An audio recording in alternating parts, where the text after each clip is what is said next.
What's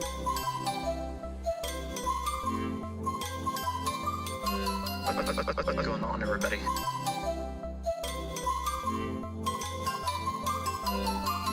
Who is that cat? Archer. You're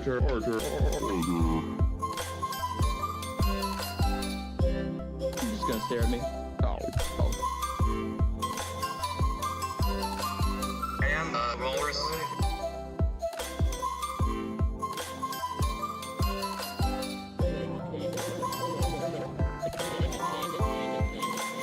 What the hell?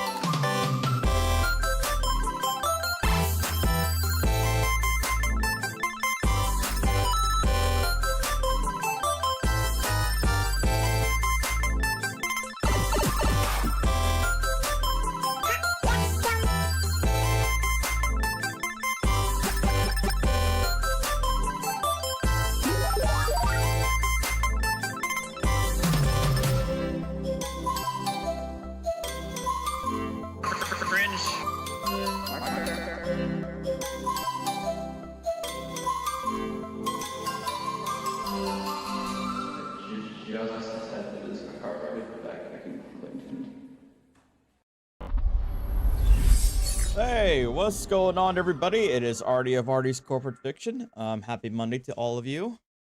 Hope you guys had a good weekend. I kind of did. It was mostly rain in my area. We didn't get any snow, but you know, hey, we got the Cowboys won as they are supposed to against a very crappy Commanders team, Washington football team. And yeah, we are all ready and set to lose in the divisional round. So can't wait for that. As you guys can see, I have a brand new intro. It's not custom, don't get me wrong. Eventually, someday down the line, I'll actually get like a customized intro. But I liked this package. It felt a lot more. It felt nicer, felt cleaner. And so I wanted to, you know, implement it. As you guys can see behind me, I messed up the putting in of my my lights. The thing is like, I mean, it's not like it's permanently placed up there. It's just like I'd have to get some of that 3M adhesive tape, and like I guess move it down, so I guess it's underneath, so it's right above the butt here, so maybe like it'll underline the logo. But yeah, it's a unfortunate reality. As far as today goes, I don't know. I really don't have much. It was, I don't want to say a long day, but it felt long.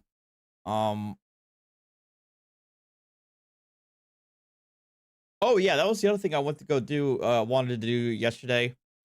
Yesterday I went to my county animal shelter. To look at what they had. They unfortunately, I think most of the my only, I guess, major preference would be like a kitten or a young cat, maybe like 1 to 3 years old. And those are obviously like in high demand when it comes to adoption and rescues. So most of the ones that were there were already set to be adopted, and like the vast majority of the cats that were there were explicitly marked as not being good with other cats. But as they always say, like they're always getting, you know, new stuff or new stuff. They always have new arrivals every week, so I'll probably come back again next weekend. I actually did get bit by one of the cats, unfortunately, which is not good. And it was one that was cute. He was like a long hair orange cat, and he seemed sweet. He seemed actually really sweet from behind the cage, you know, looking for rubs. And then as soon as the door opened, he kind of jumped on my lap and chomped right on my thumb right here. It's okay though. Just gotta, you know, keep monitoring it. I feel bad because if a cat bites, it's usually not good. Not good for their future prospects. I mean, it's not like the animal shelter is gonna put them to sleep. Don't get me wrong. Of course not, but it'll definitely hamper their their chances, which is sad. Because he did genuinely seem pretty sweet, you know. Um, but yeah, like I said, there's really not much to go along. I have one thing that I could talk about. Uh, and then from there, I really don't know. I'm also trying to figure out like um a good default like color scheme. A color scheme from behind me. Like I know Sandy, I mean it's already like it's already like gone. I mean it's barely there. Like he barely broke skin. Um I think in one of the chompers got me. So I'm good. I've been trying to figure out a new color scheme behind me too. I don't know. I'll figure something out. Um, yeah. So I don't know. We might have some videos. I'm probably going to boot up Call of Duty. Um, man, I don't know. Maybe. Um, and then I guess you guys can help me find some maybe something solve sit related today. But but this is the first thing I did want to point out. I keep on forgetting to showcase this to you. Amber, I think that's what the other volunteers were saying too, that he was probably overstimulated. But and that is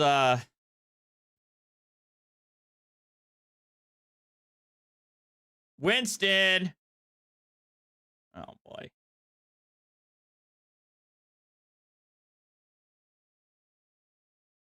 Winston.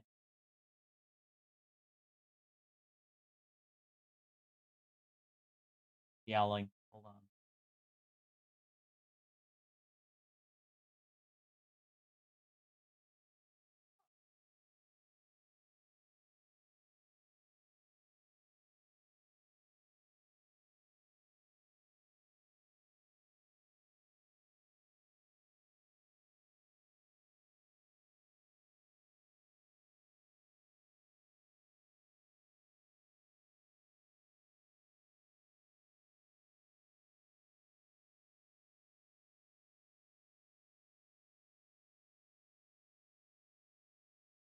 Am I gonna be forever alone? I know.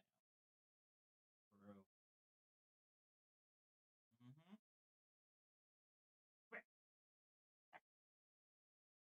Come on. Say hi to the audience. There you go. There you go. Say hi.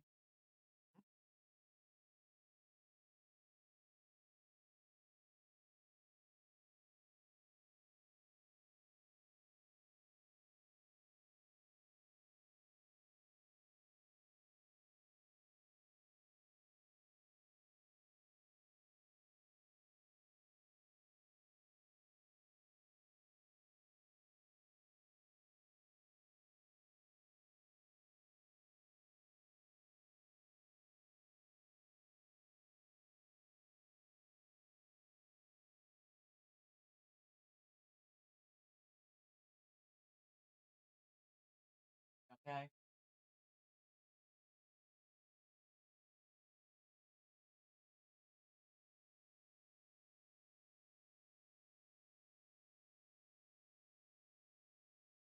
And, nope. All right. Okay. There's y'all's Winston sighting for the day. All right. Vancouver lawyer suspended after accusations of pseudo-legal paper terrorism over neighbor's deck.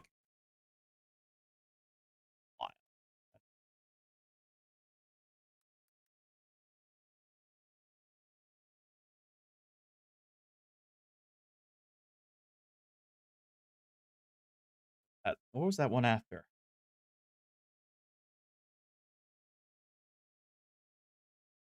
I was listening to earlier.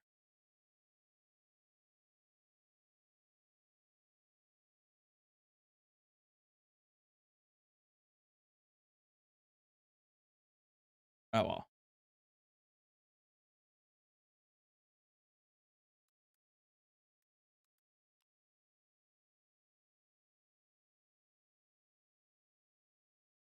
There you go.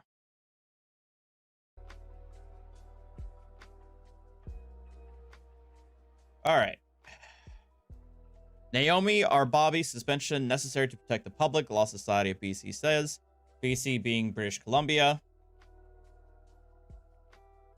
A Vancouver lawyer accused of filing groundless pseudo-legal lawsuit against her neighbor over a glass stick divider has been banned from practicing law in British Columbia while the province's Law Society investigates the complaint. Naomi or Bobby was temporarily suspended on December 28th after an interim action board of the Law Society of British Columbia determined that extraordinary action was necessary to protect the public, according to an email sent to CBC News on Tuesday. The suspension will last until the order was rescinded or varied. An interim board action, which is set up by the Law Society president, consists of 3 or more lawyers who may be appointed to investigate complaints against one of the society's members.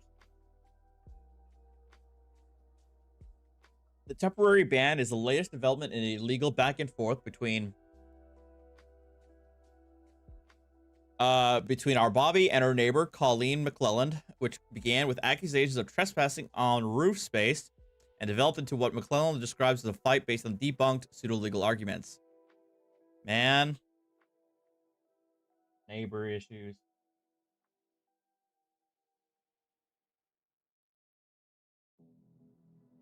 In her lawsuit last October, our Bobby accused McClelland of trespassing by installing a privacy divider on a rooftop deck at their condo building in Vancouver's Fairview neighborhood. Our Bobby identified herself in the claim as a woman, and said the case would be tried in the Naomi R. Bobby court. Oh, I think I skipped over that line. Oh, no. I did not realize oh, she was going on that one. Oh, man. Oh, she went the Carl Lentz route. Ah. I don't think I actually read this particular. I don't think this is the article I read about this case. It was a different one. But the one initially didn't sound very soft sit like until they quoted the I woman. But then I missed the Naomi or Bobby court. Oh, wow. As part of her lawsuit, our Bobby said her claim was based on the law of the land and not a complaint based on legal codes, acts, or statutes.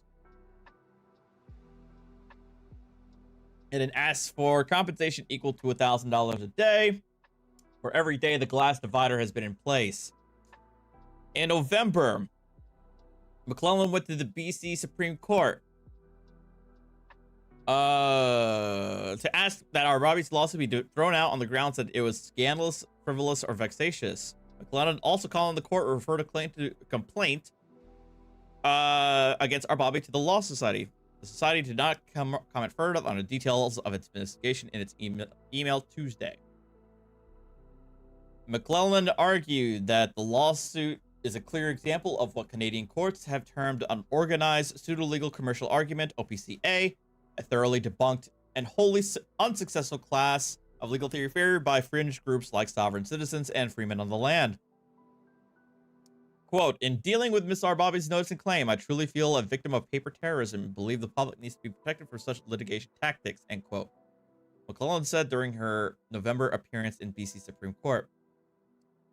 Master Susanna Hughes has not yet released her decision on McClelland's application. Lawyer says courts misunderstood natural law.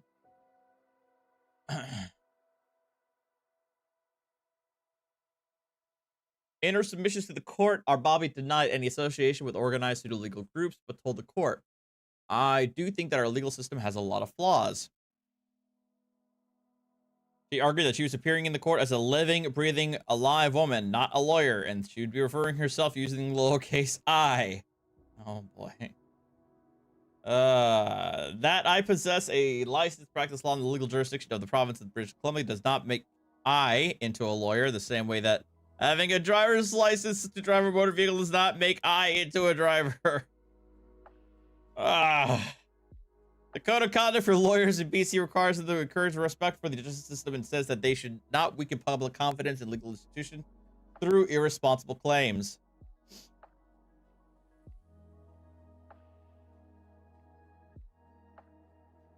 For her part,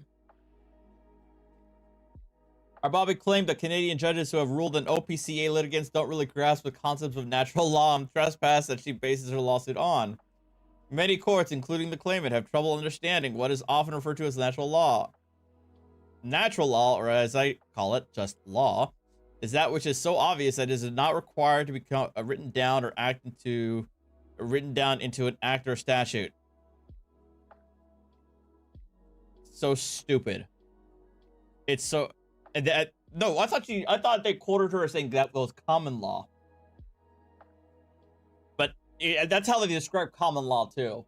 But it's so unbelievably stupid. Because the law is going to be based on the public mores and values of the community that decides it. I mean, if you go to India, which is very, very, very, very large Hindu population, it may very well be that in certain areas of India that it is illegal to eat beef, but it's perfectly legal here in the United States. But you would say but for you, if you live your entire life in the United States, you think that eating beef is like normal. It's it should be obvious that it should not be illegal to eat beef because everybody consumes it. It makes no sense that beef would be illegal.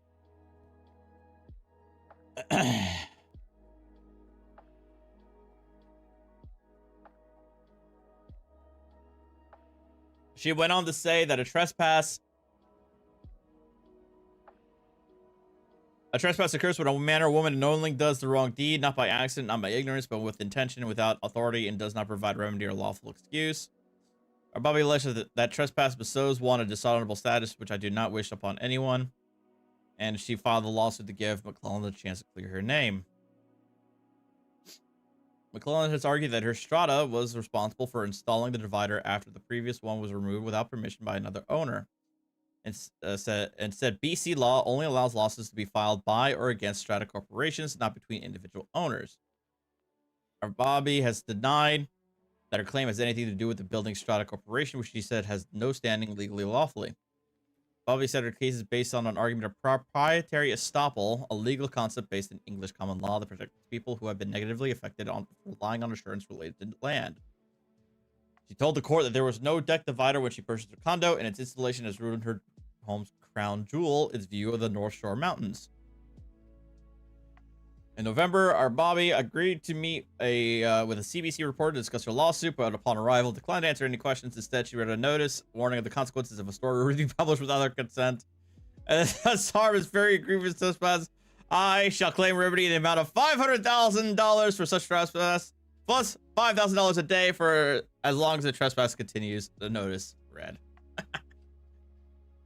Thank you, Rihanna Schmunk. Really? All right. That's why. That's fun. This is probably maybe the second. No, probably the third or fourth attorney. Actual like attorney that I've heard of was gone like soft sit.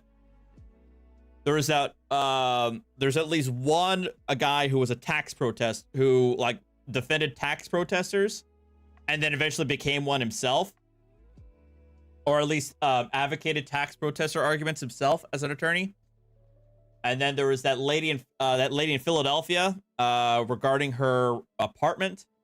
There's this woman, and I'm pretty sure there's at least one other licensed attorney who went down the soft state rabbit hole and never came back.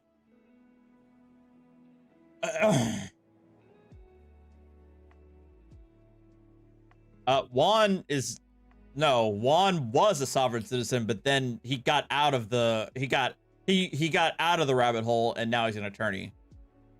He's the opposite.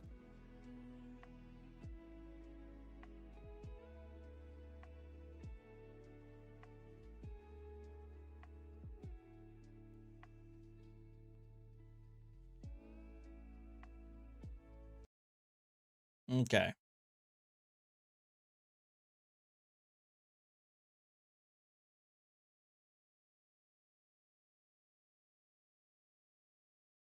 I know DK has a lot some new stuff. Oh, sorry. Dummy.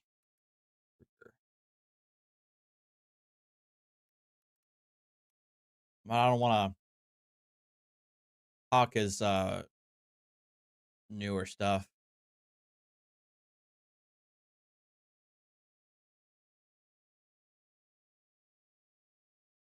I haven't seen this though. Everyone. Today's video once again takes Hang on. in County, Iowa. Some viewers may find the following video disturbing. Viewer discretion is advised. Yeah, I heard about that, Thea.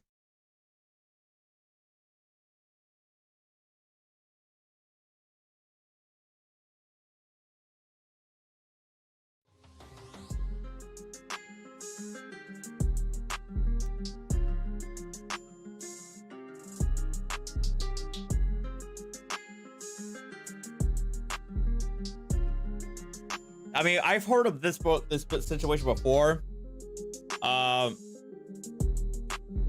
With his father-son duo, effed around and are finding out.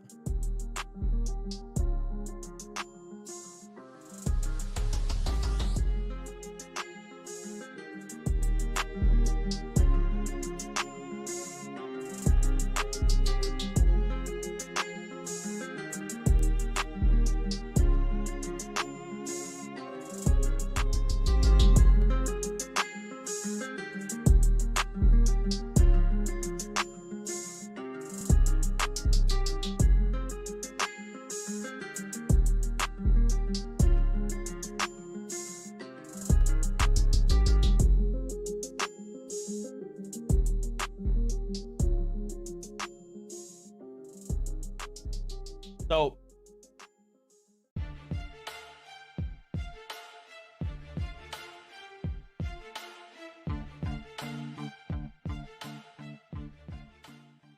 Welcome to the Dummy Kruger channel, everyone.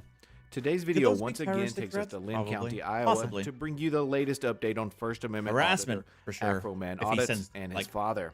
On October 28th of last year, these two were arrested and were recently convicted of 2 crimes: harassment in the first degree, an aggravated misdemeanor, and willful disturbance, a serious misdemeanor. This saga has been going on for well over a year now, so to tell it properly, we have to go all the way back to September 2022.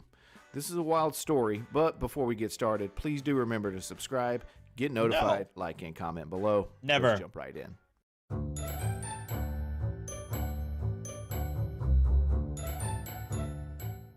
So how did all this begin? In March of 2022, Afroman Audits was given a trespass warning from the Marion, Iowa City Hall building. In September of that same year, he and 2 fellow freedom fighters decided to enter City Hall to pick up some records requests, which he was promptly given. That wasn't enough for Afroman, however, as he vowed He not needed to to exit instigate. City Hall until he had some answers about his trespass warning from earlier in the year.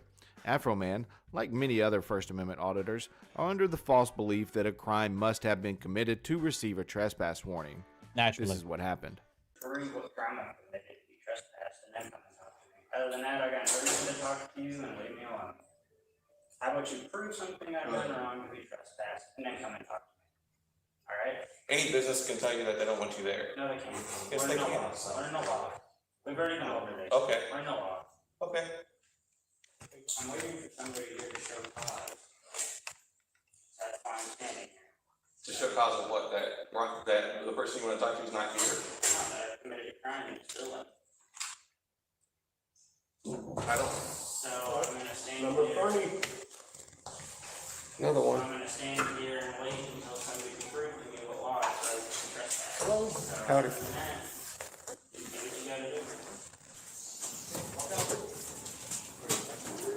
What the hell is he wearing? I swear to God. Okay, it's just... This is petty. This is petty, but it's like, you're wearing what looks like a pig. It's probably a pig mask.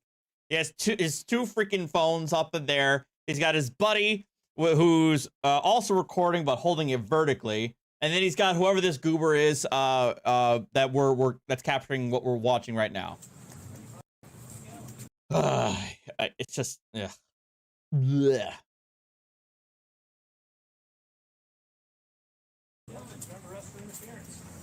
For interference. You guys are getting some lawsuits. Cannot touch the middle of my back. You gotta put them in the front. Some tyrants right here. Idol 8. Thank you very much for the $5 super chat. The guy who attacked the judge last week, it got sent today. Yeah, I heard about that. For sure. All right, let's see if the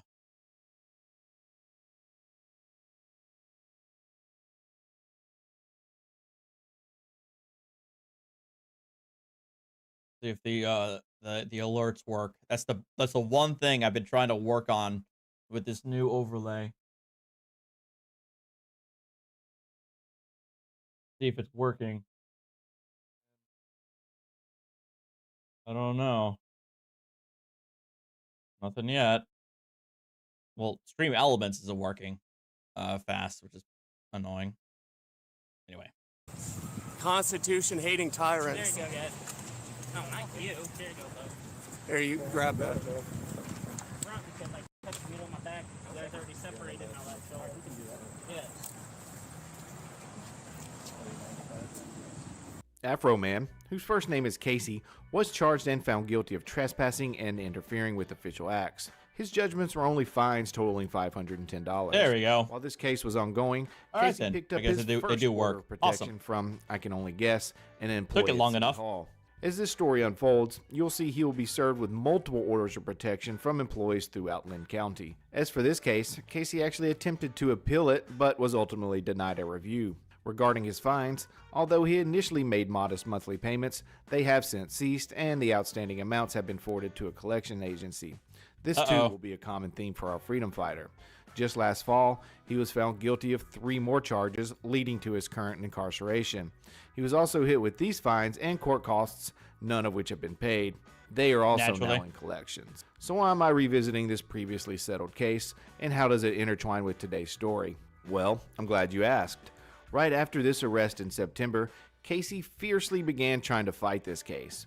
During this time period, he visited the county attorney's office on over a dozen occasions, characterized by frequent profanity, numerous demands, multiple requests for call flooding, and more often than not, culminating in the presence of law enforcement. When I say demands, he would show up to the county attorney's office, usually towards the end of the day, and demand service just the way he wanted it. He would demand paperwork on the spot or demand to speak with one of the attorneys trying his case when there was a policy in place that an appointment was required. When they attempted to explain this to him, Casey demanded them show him a law saying an appointment was required. Observing the situation unfold in real time felt akin to witnessing an adult-bodied individual engaged in a dispute reminiscent of a 5-year-old's bedtime argument. I have quite a few clips lined up, but just know that 1, these were all live stream and the quality is really poor at times, and 2, this was just the tip of the iceberg as I was only able to capture a handful of them. The first set of clips we watch are from one of his first times going to the county attorney's office.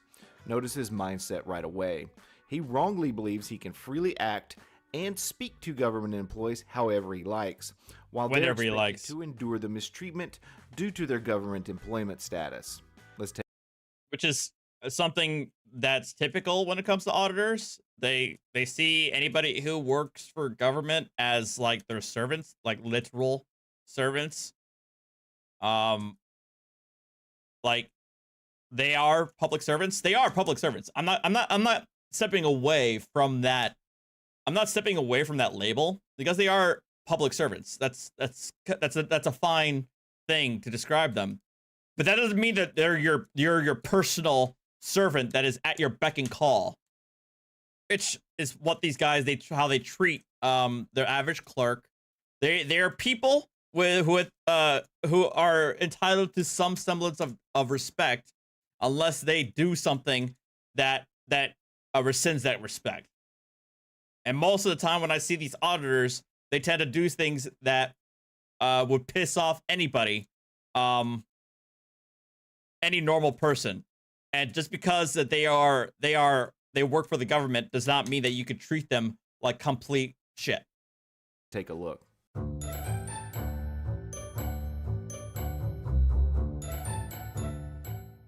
They just want to try to stall this dump, try to prevent me from going to City Hall. But I'm going to go back to City Hall and get arrested again just to come back here and point. Plus, I have the right to redress my government. I can get all mad and upset if I want. You have to be the professional ones and deal with my mouth. No, they don't actually. That's the thing. They don't just because they work for government doesn't mean that they have to put up with you being an asshole. If you're a complete asshole, just like a customer service rep can say, "Hey, sir, if you keep on acting this way, I'm going to hang up on you."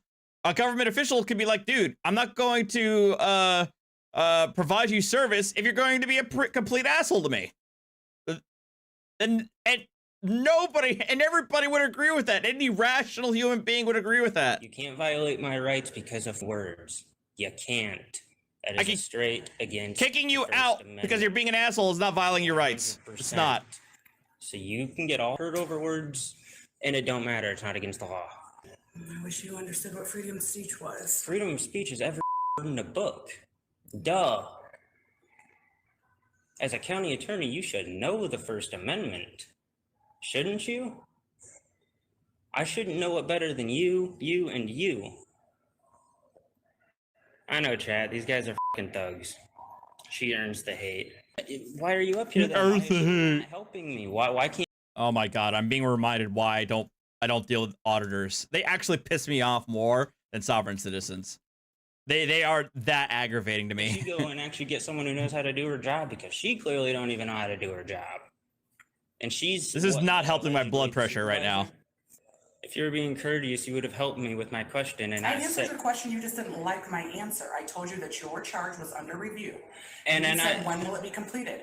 I said, I do not have the answer for that. You said it better be completed by a specific date. Yes, by September 8th. Exactly. Duh. Why would you give me a court date for September 8th if you were going to review it for up to... Oh my gosh. You are dumber than a box of rocks. Like, seriously. I cannot believe you're a supervisor. I'm just gonna stand here because I can.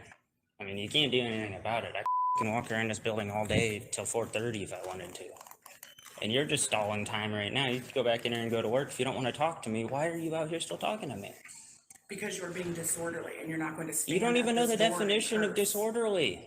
You don't even know. I'm not calling anybody a name but you, because you deserve it. Because I'm the public and I have the right to redress my grievances. Words affect you that bad? Did I hurt your feelings? I'm sorry. Is that what you wanted, was an apology? I'm sorry I hurt your feelings, ma'am. But I'm done with you. You can go back to work. You can kick rocks. You can do something. The next set of clips, Casey and his father berate one of the clerks because the employee they were trying to speak with simply wasn't available. The clerk closes the shade on her window, attempting to distance herself from the abuse she was taking because the two freedom fighters didn't like her answer.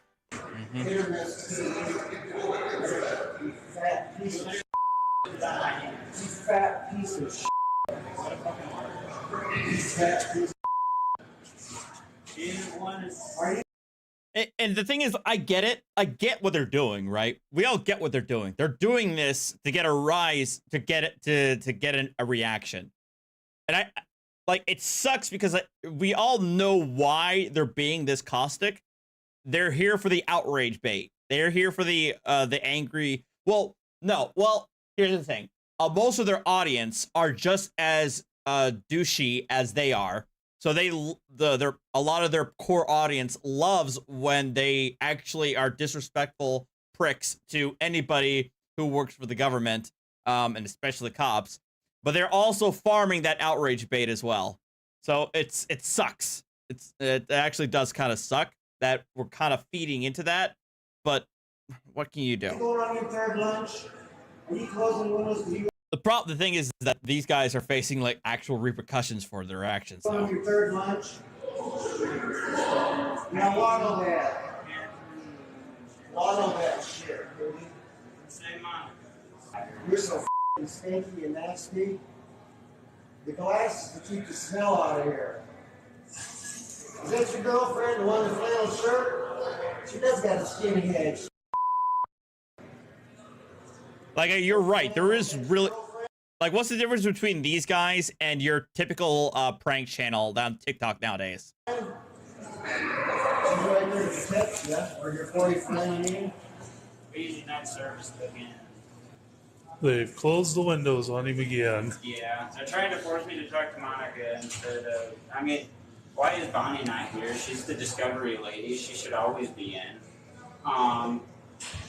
If one's in a meeting, they clearly know how long a meeting lasts. They could tell me how long it lasts so I could sit out here and wait till the meeting's over and do my business. But instead, these She got up. instead they just want to just deny. I should look up under policy if they can listen to music. Oh, they're trying to play music to get me copyright banned. You know what? I don't care. At this point, I think playing copyrighted music is based. I don't give a flying fuck about the arguments about free speech and the potential repercussions. I think it's based as hell. Because it's the only way. It's the only way to cut down on auditors. Because as we all know, the vast majority of auditors aren't principled. They do this for the money they get from the views. What a bunch of You're a copyrights fat don't matter. We can get around that. Up next, Casey and his dad attempt to drop subpoenas off to the county attorney's office for, wait for it, employees that don't even work there. Just Nice. for clarity, dropping random subpoenas off to unrelated individuals isn't a proper way to serve them. Of course not. Casey and his dad weren't very pleased with this response either. Monica, you already know that I'm illegally trespassed from City Hall, right? Yes or no? Simple question. Simple question. Simple question. Simple question. Simple question. No shit that his scared ass won't talk to me. Well, that His doesn't matter. scared I ass won't. can't accept service for him, or I would. You can't. Dude, the two. If I could, I would just to get you to leave, but I cannot. Dude, Sir. I can give the subpoenas to the state, No. so you. Usually, no, the thing is usually, and especially with government agencies, they will have somebody who's designated to accept service. You can't just randomly, willy-nilly hand it to anybody and think you're good to go. That's not how that works. You cannot. You cannot. When I can't go and Show me speak. the rule. Show me the rule. where How the about rule you is show about. me the rule? I can show you all the rules. That's not personal service. Do it then. Okay, that's it. Okay, So all you have we're is good. Mike Kitzmiller to serve. He's not going to be served here. You cannot. I'll serve Ryan Waller then. Fucking. Who's Who's Ryan Waller? Does it matter to you? No. It No, he does doesn't if I'm live going here. to accept service. Nobody not here. lives here, you idiot. They are not Nobody here. lives in this building, you These people idiot. They are Here. not here. Nobody lives here, idiot. You need to stop talking. None of the people. None of- I don't care. This is why you have a third party. Jesus. This is No. why you have a neutral third party. No. Do you understand? No. That is for civil subpoenas, not criminal. You need to learn the difference You between need criminal. to serve the individuals at the address where they can be served. Anybody I know that's that. not. He's Anybody not. that's not trespass can go serve him for you. I Your get it. dad, Why your do I husband, have to do that? Because I can't. Why am I illegally trespassed from City Hall? Why am I illegally trespassed? You know, you got to do something real bad to be trespassed from a public venue of a public building like City Hall. That's not for us to discuss here. I know, but still, I still want to know why I'm illegally trespassed. That's something. I know, nobody will ever tell me because I've never broken a law to be trespassed. If you want those served, anybody can do it for you. Your All they dad. have to do No is sign shit, it. I know that. Then go do that. We can't. You can. You're just I fucking being cannot ignorant. serve them on your behalf or accept them. If they were in this office, I would do it in a heartbeat. If it was me, I would accept service. When these fucking two goons aren't gonna talk to me or anybody that I had go in there to serve Process these. you can have the sheriff serve them for you for a minimum. The good thing he said goons and not the other word. Why do I want to go pay $60 to have a paper serve that I could do myself? I'm giving you options. If you don't want to take those You options, don't hear my option. I can't do it for you, or I would. That's what I'm telling you. I genuinely would do it if I could. I can't doubt serve you your subpoena. would. She can't do it. But when you said you had subpoenas for Heidi, I came to accept them for you. Dad, you're alright. Hey, he's got an injury. Dude, this guy's a dick. No. Hey, don't push my dad around. This asshole was in here standing up in my face, too. Do you have No. Your daddy tells you to move me doesn't mean you get a right to. This is Seriously. we're in public. Tell this to lose his job. Did you tell him? Did you tell him? Oh yeah, I do. But Look at this tool smiling. You, dude, don't touch me. let me see. Don't touch me. My paperwork's in there. You. Why would I show? Why are you all waiting Where's your your hand? subpoena? Dude, move. God. Dude, you guys are the No. Dude, look at this shit. What did I tell you? Where'd he go? Look at Where's your this. subpoenas that Now, you need to now I'm serve? not being allowed in there. So did you lie to me because now I can't go back in there? I didn't lie to you. They're not letting me back in there, so that's a lie. Where are your No, this is not right. Where are your subpoenas that you want served? I'm here to serve I don't them. need to. Why would I do Now you business don't need through to you? serve the subpoenas? Dude. Yes or no? All right, the last set of clips we were going to watch happened just a few days before his arrest. This time, he once again goes to the county attorney's office attempting to speak with the attorney prosecuting his case. He is once again told that an appointment is necessary. Is Nicholas Maybanks, Monica, or not Monica, Maybanks, Shale, Heidi, or Bonnie available? What? What's it regarding? Just stuff. Just really? I'm Jordan. I'm one of the assistant county attorneys out here. Okay. Yeah. Okay. I just needed to speak with Nicholas Maybanks, or Heidi, or Shale, or Bonnie. You received our policy. We've asked that you just please follow it. But policy doesn't trump my right. Thank you There very we much. go. You're gonna refuse service. Not refusing service. Is there anything else we can do for you, sir? Do you have Bonnie available, That's not even on Heidi, your website. or Shale, or Nicholas Maybanks? Would you like to set up an appointment, sir? No, I don't need to. This ain't even on your website. Okay. I'm sorry. Do you have any business here? Yeah, you. No, I'm just asking. Yeah, you. Okay. I'm just trying this to is an figure out educational why I thing, can't so come into a show public how building and dumb you are. speak to the attorneys that are Does- representing my case. Sir, Whose name does that say, though? do you want to set Whose up an name? appointment? Whose name does that say? I'm gonna have to. go Whose to- name does that say? Thank you guys. for your Whose time. name does that say? Lock it. Every one of these is dumber than dirt. Later, you. That's you. Since she closed it, what wasn't even saying to that fat pig? Okay, I'm at the county attorney's office right now, and I'm being surrounded by deputies, and they are threatening me if I do not leave the county attorney's office. But I am here for business, and I'm being denied service. Please tell me he's calling 911 And I've been or being calling the denied cops. service for multiple days. Oh and, God. This is just getting irritating, and I'm always being threatened with arrest just to do business at the county attorney's office. I've talked to Monica. Nicholas Maybanks is making up fake policies. I cannot speak to the attorneys that I need to speak to.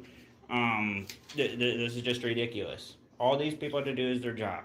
That is it. Turn that down. Hey. No. Turn that down. That's prior restraint. Hey, just turn that down. That's prior restraint, he says.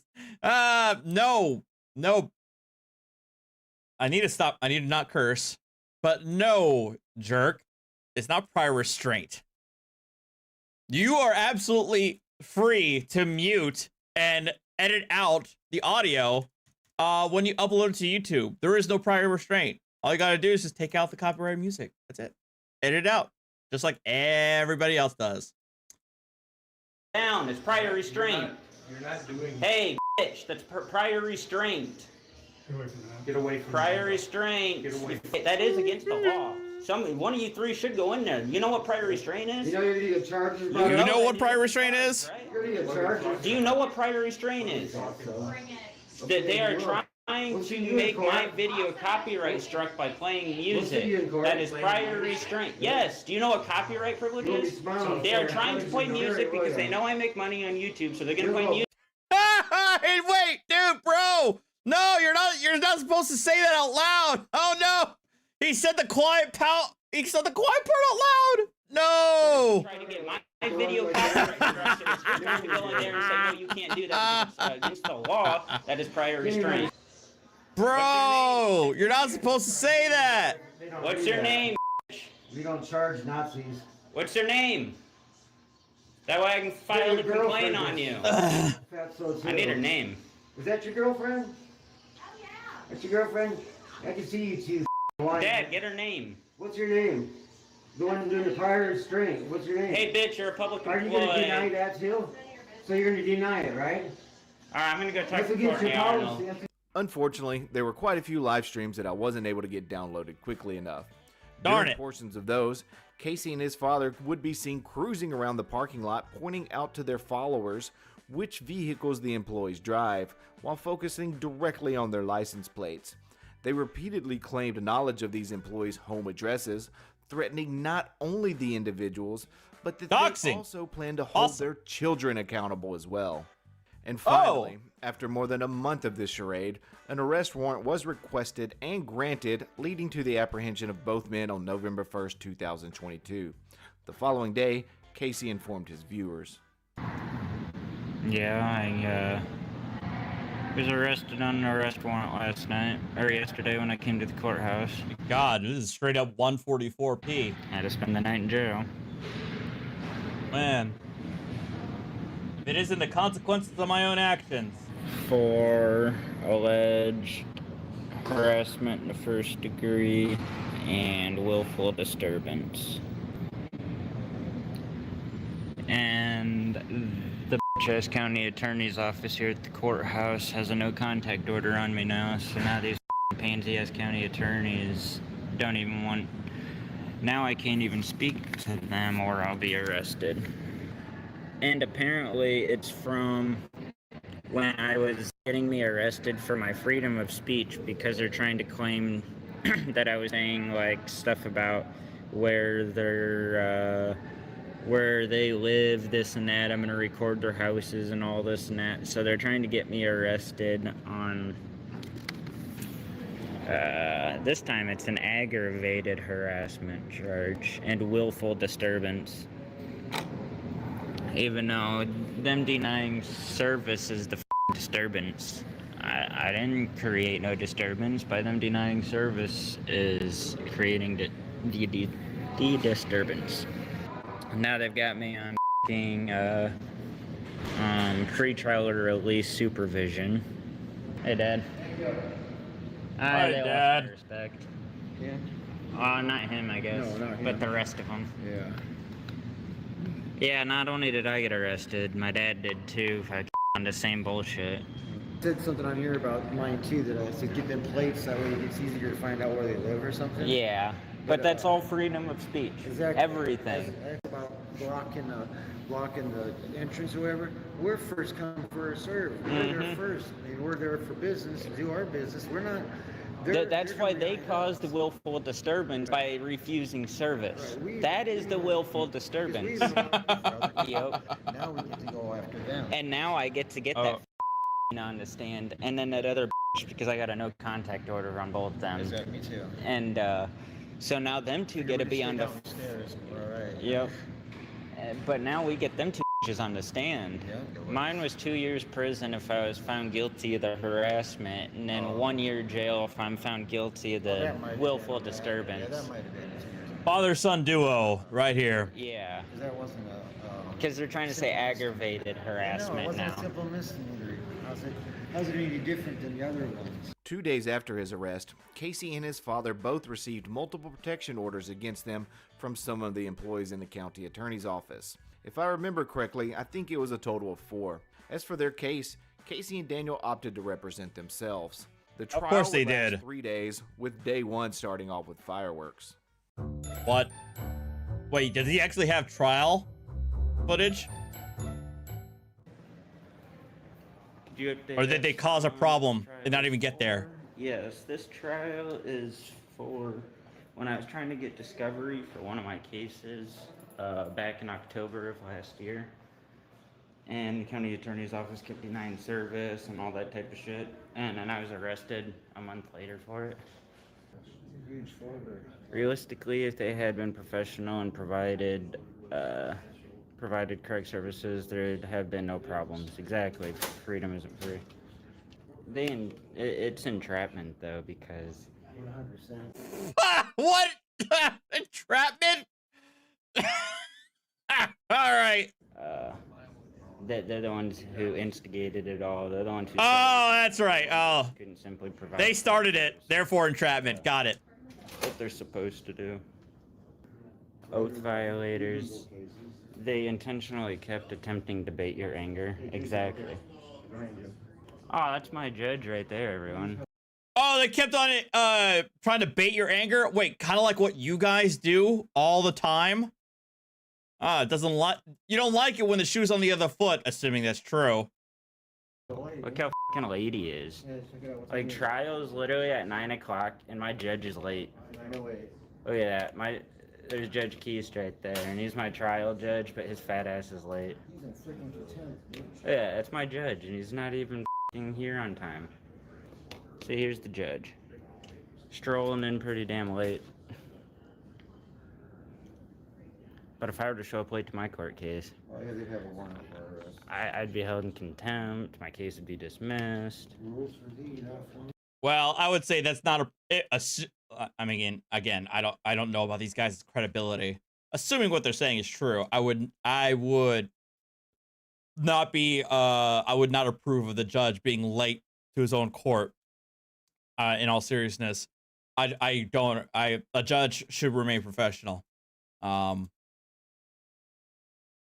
So if he's actually that late, I actually would not be in favor of the judge for his actions. But again, who knows? It's not his. Wait, it's not his. Oh, it's not. It's not even his judge. Well, never mind. No, different judge, everyone. If you haven't noticed yet, Casey is the human form of a jump to conclusions man. And despite his complete misunderstanding of the person in question, what I tell you about the credibility? He sees the chance to cast himself as the victim, asserting phrases like, quote, "If I were to show up late, I'd be held in contempt." Interestingly, his actual judge was already present in court as he made this claim. There we go. A touch of irony to the situation. Another moment of playing the victim emerged when he declared, "If they would have just done as I said, none of this would have happened." This is a person clearly incapable of ever taking personal responsibility. Oh, they're ready for you guys. Alright, we got to address something out here though before we go in. Okay. Oh God. With me or who would you like to speak with? Probably either the county attorney or just someone. I tell you what, I'll go get her and I'll have her step out here real quick. Okay, no problem. Yeah, we had to address something before we went into the courtroom. Okay. Oh God, they're not gonna go soft sit, are they? That's a motion you'll have to make with the judge. Right, but I'm gonna do that out here before I go in there. Because I'm not gonna go in there and just be told, nah, you can't record. Because recording, I'm naturally. tired of I'm just tired of all the misconduct by you guys. There's plenty of case law right here that states Those are all arguments you'll need to make to the judge. I don't get to decide that. But when I go in there, I'm not going to be held in contempt because I want to record my own trial. Again, you'll have to take it up with the No, judge. that's why I'm talking with you about it. But I don't have any decision-making power over that.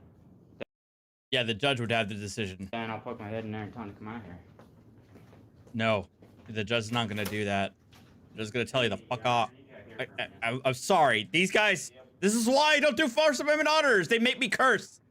I'm sorry. They aggravate me that much. If you think the judge is gonna hop up off his bench and go outside the courtroom just to speak to Casey because Casey refuses to go in without his little video camera. Anyone? I'm not going in. There's plenty of other people that. This is why I don't do First Amendment auditors anymore. Our own government officials in their official capacity. That judge is in his official capacity.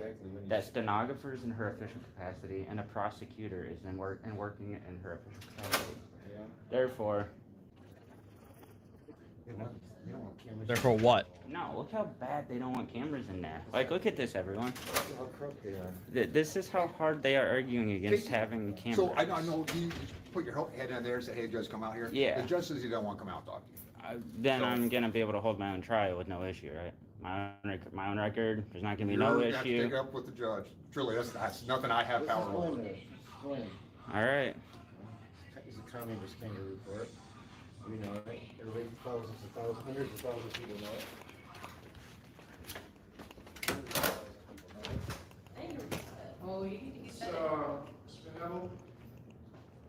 No, that's why I said.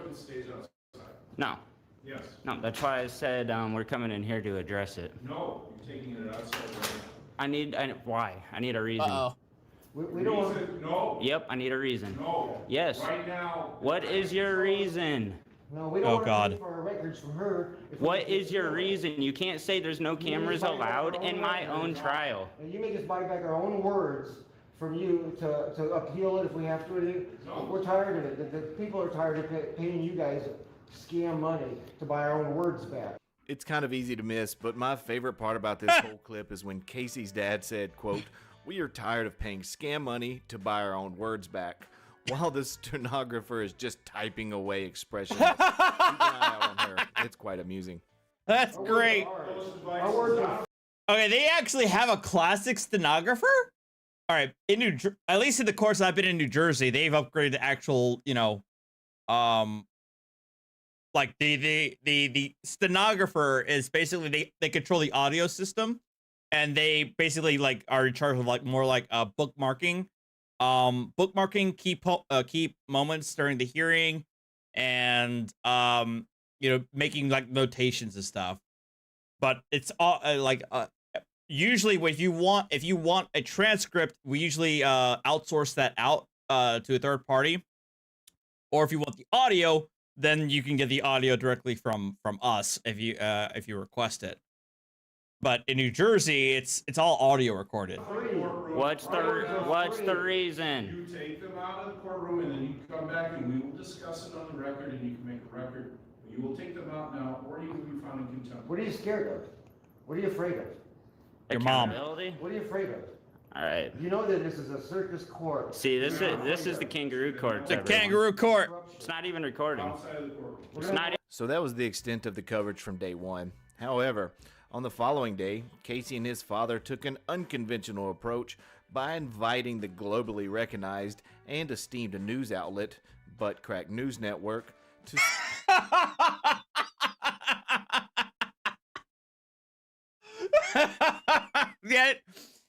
That's the most professional, esteemed news organization I've ever heard. sit outside and record the exterior of the courtroom door for hours. During breaks in the proceedings, we do get some insight into how well the trial is going for our two freedom fighters.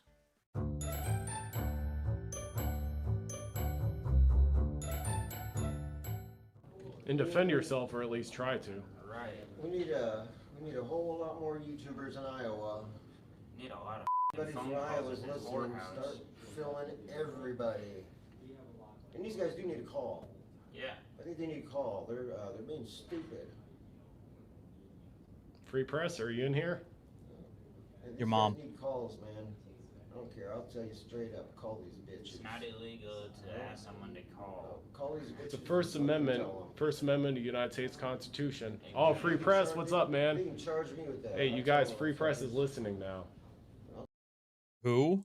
Tell fuckers to call. I don't care what they say. Try to bring up charges for doing that shit, man. Everybody call this bitch in place, if you would, please. We will, like we said before, we will be out in front of their houses, on their sidewalks, with signs, letting their neighbors know that they're pieces of shit. And it's illegal, and we will be doing that. We may be doing that later today yet. Pissed me off enough. I mean, we got all day. Yep. Yep. Recall, These two already have protection orders in place, which would make these threats of going to these employees' homes highly illegal. So the clips we just watched, captured during the very first break from the proceedings, hinted at the unfavorable trajectory of the trial for Casey and his father. That trajectory would continue. Mm-hmm. Oh boy. Hey, Monica just walked out the door, dude. You believe that? Just walked I'm out. having an anxiety attack. I can't even focus in here. You'll be alright, man. Fucking dumb bunch of fucking bitch-ass toddlers. Seriously, middle schoolers argue about dumb shit. We're in a fucking court of law arguing. All right. Nope. I'm not going to make appearance comments. All right, I'm gonna keep it going. Shit that middle schoolers talk about. But yeah, we gotta come to this fucking courthouse and argue. They want to put me and my dad in a box just because they hurt their. Thank you for all the re-ups. Physically. I'm tired of it. So Casey's a pro se attorney, guys. It's not easy. But he's been kicking the shit out of them. You know they're scared. I'm just fucking. Literally, I can't focus in there. They brought in the next witness, and I ended up on the floor because I had an anxiety attack. But nobody. Lynn County is the one who created me to have anxiety, PTSD, and all this and that. Now, when I have an anxiety attack in the courtroom, they want to bitch about it and this and that, and it's like, motherfuckers, you're the ones that are making me have anxiety because you won't stop dragging me into fucking court. Better? I mean, you keep causing the problems. They just caused me to have an anxiety attack, so now they're making me get sick, and they still don't give a shit because they just are a bunch of tyrants. So normally, I would be sympathetic to a situation such as this. However, this is the second trial in a row that Casey has claimed he couldn't continue because he had an anxiety attack. But what about these threats on screen here? Do you think these caused any stress or anxious moments for the employees there? Probably. What about when you and your dad threatened to hold their children accountable? Could that have caused them any fear? Would that cause any anxiety? What about when you sick your unhinged followers on them and explode their phone lines under the guise of, quote, redressing your grievances? You are not the victim here, Casey. These people didn't cause you to have anxiety. You did that all on your own. See? It's time to grow up, Peter Pan. Okay, more day 2 clips next. Yeah, we all got the Jim Carrey line down pat. We were all thinking it. What's up, guys? On lunch. You guys want to give a quick update for the people? I heard Patricia. Patricia is a little. Yeah. I'm in fear She's the for my crier, life. man. I'm in fear She's the for my crier. life. She's the one who sit up She here is crying, still you know. saying that she is scared for That's the her guy life that assaulted Dan right there. What is he at? Old Yep. Milo? Yeah, Yep. that's in charge. Sociopath. Violent piece of Yeah, shit. that's in charge of you, bitch boy. Okay, says you. So what's the update, guys? I like Just to kick been his through teeth one down his throat. witness so far, which was Patricia. Man, they played an entire a whole one of my videos from October 18th, and Patricia. Me and my dad allegedly harassed Patricia. She's not even in the video. You don't see her. Yeah, I don't think I ever saw her in any of the videos. No, Yeah. but yeah, she is crying harassment because she said she feels the same way Tina She felt. bought a gun. Yeah, she said she bought a gun. She thinks find that that out. we're gonna murder her and her family and all this and that. I mean, given the text messages he sent, what do you think? How is anybody else supposed to think? What are you talking about the Second Amendment and talking about what you're going to do to them? What do you think somebody's going to think? They don't know you. To them, you're some person who is being a complete asshole to them, and blasting a camera in their face, and then you're sending them harassing text messages. What do you think she's going to feel? She considers violence. Yeah, she considers us saying we're gonna hold her accountable. That's all we hear is that we're politicians gonna talk about. fucking Everybody else hurt talk about her. accountability. But she. Mother. Not cursing. What do you think is going through their head when you drop Second Amendment over and over and over and over again in your text messages? Firearms. That you're going to attack her or assault her with a firearm. She takes it as a threat for some reason. When we say we're gonna hold our kids accountable, no, I see your little punk ass son stealing something, or if I see one of them drinking and driving, I'm gonna turn the in, you dumb motherfucker. I'm gonna Government find them employees accountability, think they're hold them they've got accountability. entitlement and shit. No, them and their families are gonna be held accountable. When we say the Second Amendment, we're gonna hold your family accountable. That means we're gonna watch them. She tried saying that she takes the Second Amendment as a threat. And I'm like, what the? So you consider the Second Amendment of the U.S. Constitution? She works for the government. Yes! Yes! Any reasonable person! And I say this as a gun owner! I own a firearm! And based on the text message, what's going on in my head? If I was working for the state, and you're saying, oh, I'm gonna be, you better watch your ass, cause, Second Amendment, I might exercise my Second Amendment. What do you think they're gonna do? What? Some secret conversation with the judge. Hey, you prick, I got the charges for you, man. We're gonna assault charges and kidnapping. Oh, that's what he said? That's what he basically said. Oh, I thought they were text messages. That's what he said outright. Yeah, that's even worse. If he said that directly to her, that's even worse. Different taste. You swingers, you guys still swinging? Yeah. Nasty boy. See, and they hate it because they bring this anger out of us because they can't just treat us with respect. Yeah, Milo's formerly I'm gonna be here all day. His butt hurts. He wants to get home to Marnia's boyfriend, stick it to him. Like if these government employees would treat the public with dignity and respect. He's the one who likes same sex. All right, random homophobia, but okay, sure. Let's add that to the list, I guess. If the government just treated the people with respect and dignity and all that, they would have no reason to fear the public. You don't treat them with respect.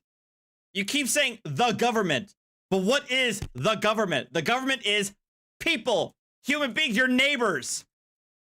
Do you not think that they have like feelings to consider too? And when you act like the way you act, that they're not gonna feel some kind of way? It's just this is. But the reason that they fear the public is because they bring it out of the public because they just violate. Dragging you to court over BS is the ultimate harassment proof. Yeah, and I'm here for harassment charges when these motherfuckers are the ones doing nothing but harass me and intimidate me, alarm me. Everything that they are charging me with is exactly what these motherfuckers do. All the willful disturbance, all the... By saying you gotta have an appointment to meet with a prosecutor? That's... Really? Literally everything that these tools are doing to me, but they're trying to charge me with it. When they are doing everything. Everything. They create every situation. All I ever do is go to my place to do business. No, you don't do business. You're there to harass. You're there to instigate. You're there to get a reaction. Because you got no job. You got no life skills. Shit, but I understand. You probably graduated at best from high school, and that's the extent of your accomplishments. You can up on your job. You don't need to... Okay, I'm sorry, I'm getting personal there, but these guys are really, really aggravating me right now. I mean, anybody wants an easy job, become a government employee. There's honestly just way too much to unpack here. It was pretty much more of the same. Threats, not taking accountability, some hilarious knee-slapping gay jokes, etc. Hey, unclean hands, man. I hope you're doing well. I hope you're doing well, man. On the topic of jobs, Casey, an able-bodied young man in his mid-20s, doesn't have one. Shocker. I know. There you go. But rest assured, per him, it's not his fault that he cannot find gainful employment. That's right, folks. Yeah. It's the government's fault. Casey mentioned... Oh, of course it's the government's fault. I'm sorry.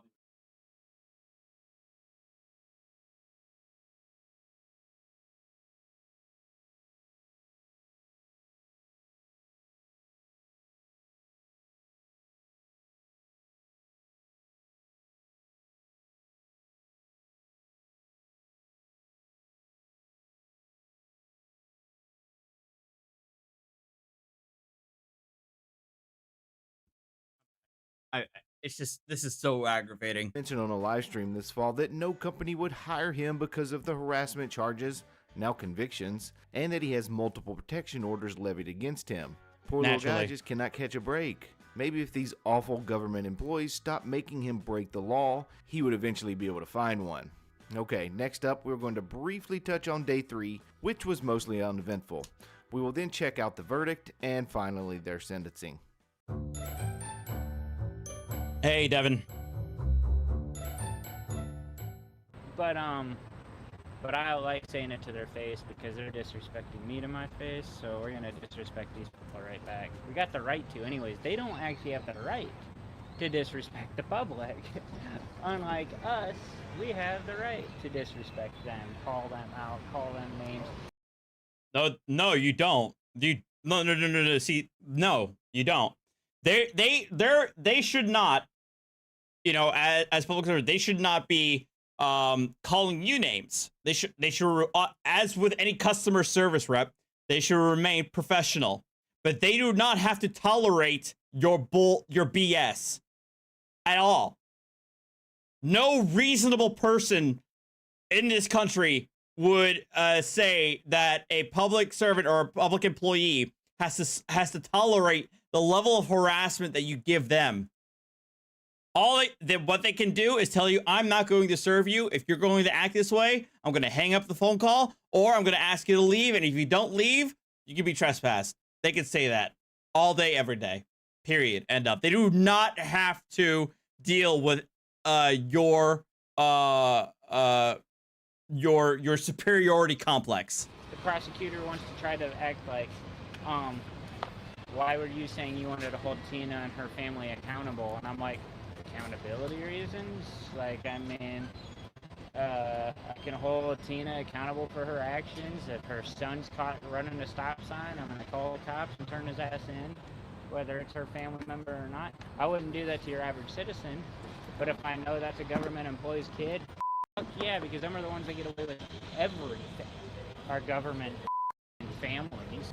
Alright, imagine if everyone's in their own town, and let's say you go to whatever public department, whether it's the police department, like you can say the fire department, the hospital.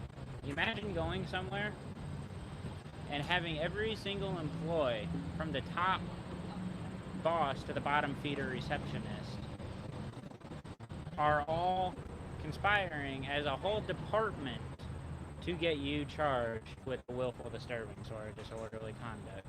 It's not just one or two people trying to claim I disrupted them. The entire county attorney's office basically testified that they couldn't do their job because I was there for legal, legitimate business. But just because they told me to do it a certain way, I didn't have to do it their way. I have options to do it. I can do it more Hey, 90s nostalgia. They didn't like that, so they just denied me service in general, other than just doing business cordially, just because I wouldn't listen to them because they're not my parents, they're not my daddy, they're not my mommy. You don't put my case together, you don't tell me how I get my discovery. You can give me advice, you can say there's a policy that you can do it this way, or you can hand us a flash drive, we will provide it to you and you can come get it in a day or two. I never even asked these people to do shit fast, lickety-split. I don't want no special privileges. I just wanted to make my case the way I wanted to, like I have been. But they wanted me under their thumb, doing it their way. But they're not my damn parents. And that was Deep Thoughts by Afroman Audits. Let's get to the judgment. For Casey, he was found guilty of harassment in the first degree and willful disturbance. For the harassment charge, he was given an $850 fine, given a jail sentence of 365 days, with all those days suspended in lieu of 2 years of probation. The only difference for the willful disturbance charge is the fine, which was $430. His total balance for court costs and fines equaled a little bit over $2,000. As for his father, the fines were the same, but the jail time was only 192 days, with 12 days of those already served, and the remaining suspended in lieu of 2 years of probation. As for his total cost, they totaled $3,923, with $2,000 already paid, which I believe came from his bail money. He has a remaining balance of $1,923. So that's pretty much what it all boiled down to. A couple of years of probation. And now I'd like to take a minute to give you my unvarnished opinion, not only on Casey and Daniel, but their sentencing as well. I'm going to start with the bad and finish with the good. In regards to their fees and fines they now owe, does anyone really believe these are ever going to be paid? This Never. is Casey's third guilty verdict in a row. He stopped paying the fines on the first one and never started on the second one, resulting in both being sent to collections. Does anyone believe these two low-life drains on society give one damn about their credit score? Of course not. What's the point? As for their sentencing, just 3 months ago, Casey was sentenced to serve 10 days for his willful disturbance charge. This time, 0. 3 months ago, Casey was sentenced to 30 days in jail for harassment in the 3rd degree. This charge was for harassment in the 1st degree, and he got every single day suspended. And did everyone hear it? Did everyone hear what he was actually saying during these monologues? He feels he has the right to say and treat government employees any way he'd like. We already, all right, hey, yo, I did not pre-watch this, but Dummy's about to say everything that I just said. And they just have to take it. This man chooses to berate and threaten and demean women all because he believes they can't fight back. Yep, basically. And why can't they fight back? Because they would lose. Because they have something to lose. He's about to say because they can lose their jobs. Because they have something to lose. Their job. They actually have something to lose. Casey and Dan don't have anything to lose. Hell, they're in the hole. Daniel, a 50-year-old man, had to ask his elderly mother for bail money. Could you imagine? You can't take from something that isn't there. Think about it. These two choose to treat people trying to get what's the saying? Trying to get blood out of a stone or something like that. Like this because they don't believe the employees I'm probably can respond using that in wrong. kind. I can't think of too many things more cowardly than that. Would they speak to people on the street like this? Hell no, because they get their damn teeth knocked in. Yeah, that's exactly what I say. If they do this, exactly what these influencers do. That's the difference between TikTok influencers and these First Amendment auditors. First Amendment auditors will go after people. First Amendment auditors will go after people that they believe cannot fight back. Whereas influencers will go after random strangers who may or may not give a damn and may take the charge to teach them a lesson. But they go straight after public servants or government employees or whatever, or business owners that have something to lose, and they'll be far more hesitant to retaliate with physical violence. Whereas a random dude on the street, you never know. And they know it. Cowards. I suppose the best punishment for these two is deep down, they both know they are scared little men. Life is just too hard for them. Life is hard for everyone, but not everyone treats people the way these two do. They are 4-year-old toddlers stuck in men's bodies. They're cowards. They call these employees their public servants when they sit at home on their asses all day waiting for their government check to come in. A government they despise, yet feeds them. Cowards. Okay, rant over. Let's now switch to the positive side of this. The protection orders granted at the onset of this case have been extended for an additional 5 years, which is great news. Regarding probation, given their frequent arrests, it's a fair bet they may slip up at some point. In fact, Daniel recently pleaded guilty to 2 more crimes just a couple of weeks ago while his son sat in jail. I'll provide a brief video update on that and hopefully to the judgment. For Casey, he was found guilty of harassment in the 1st degree and willful disturbance. For the harassment charge, he was given an $850 fine, given a jail sentence of 365 days, with all those days suspended in lieu of 2 years of probation. The only difference for the willful disturbance charge is the fine, which was $430. His total balance for court costs and fines equaled a little bit over $2,000. As for his father, the fines were the same, but the jail time was only 192 days, with 12 days of those already served, and the remaining suspended in lieu of 2 years of probation. As for his total cost, they totaled $3,923, with $2,000 already paid, which I believe came from his bail money. He has a remaining balance of $1,923. So that's pretty much what it all boiled down to. a couple of years of probation. And now I'd like to take a minute to give you my unvarnished opinion, not only on Casey and Daniel, but their sentencing as well. I'm going to start with the bad and finish with... Wait, did he repeat this? Good. I can't think of too many, though, both for everyone, but not everyone treats people the way these bodies. They're cowards. Waiting for their government check to come in. A government they despise, yet feeds them. Cowards. Okay, rant over. Let's now switch to the positive side of this. The protection orders granted at the onset of this case have been extended for an additional 5 years, which is great news. Regarding probation, given their frequent arrests, it's a fair bet they may slip up at some point. In fact, Daniel recently pleaded guilty to 2 more crimes just a couple of weeks ago while his son sat in jail. I'll provide a brief video update on that, and hopefully, after that, I won't have to think about either Van Evel for quite some time.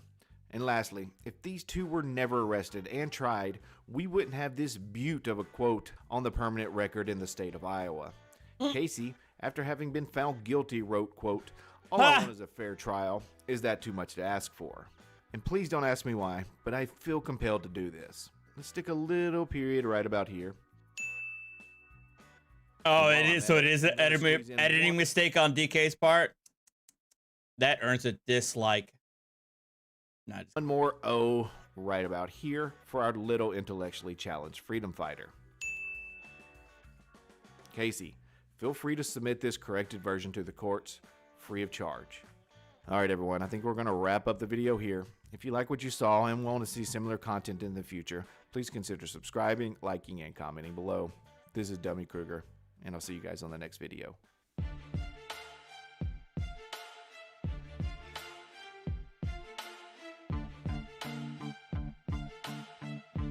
All right, we're gonna go to O and J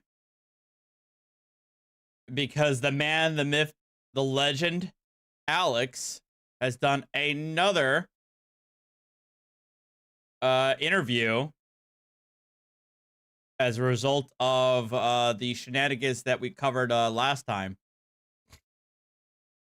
Meanwhile, we want to continue on here with more of the day's top stories and headlines, and that includes this. You might remember this video from last week, this wild video, a man captured in this video where he was seen attacking a Nevada judge after leaping over her bench, and he was back in court today. He was sentenced by her, Judge Mary Kay Holthus, to 19 to 48 months in prison on a felony battery charge. And there's a lot to talk about here. We want to bring in right now the founding director of our Nevada Judges, Alex Falcone. He joins us live right now. Alex, thanks so much for being here.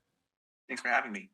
All right, so let's get right into it because the defendant in this, Deobra Redden, he was back in a courtroom today in front of that very same judge after that very terrifying incident that happened last week. He actually heard him again?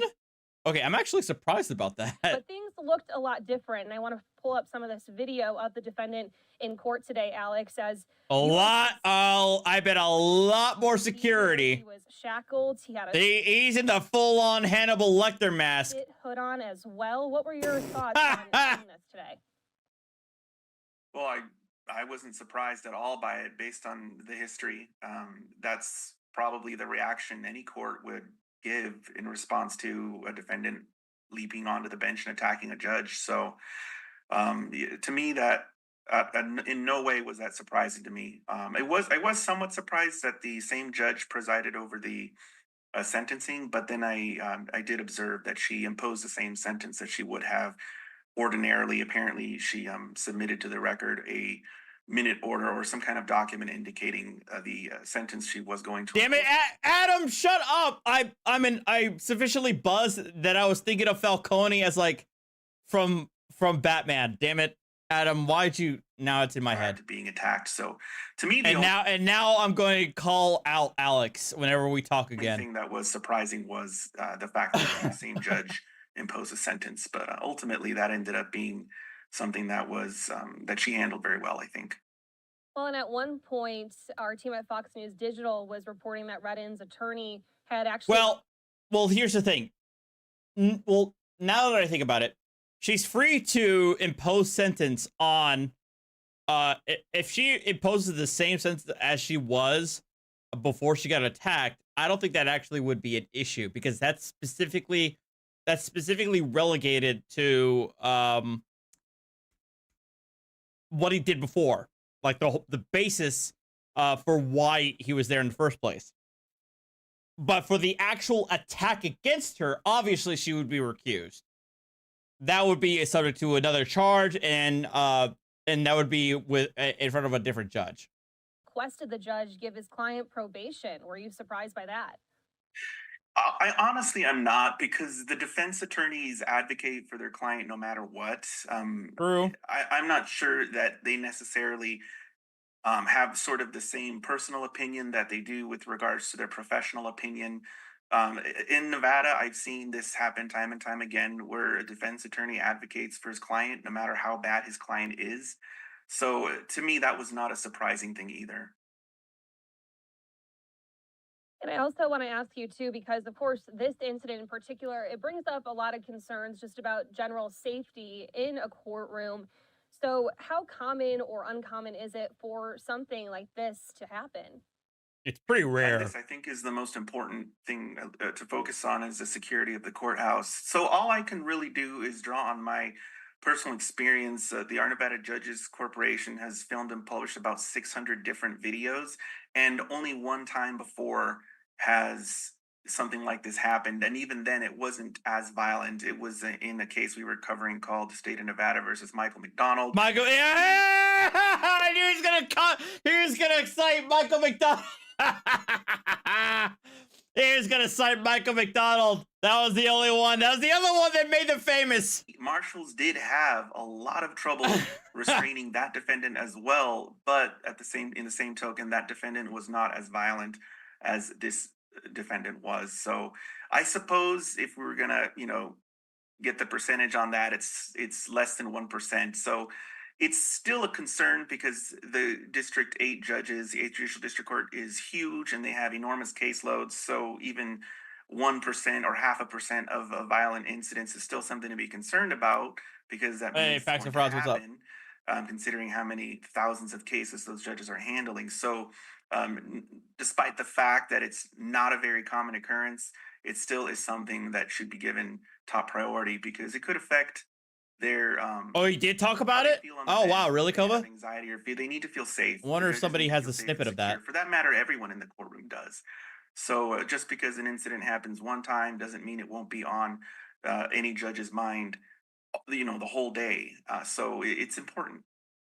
Absolutely. And I want to get back on that topic in just a moment, but I also want to clarify to viewers that he was in court today for what should have happened last week, which was to receive his sentencing last week. You mentioned it briefly. That got moved to today after this incident unfolded. And now tomorrow he'll be back again, this time, though, to face those new charges relating to what happened and how he attacked the judge last week. So what do you anticipate happening tomorrow?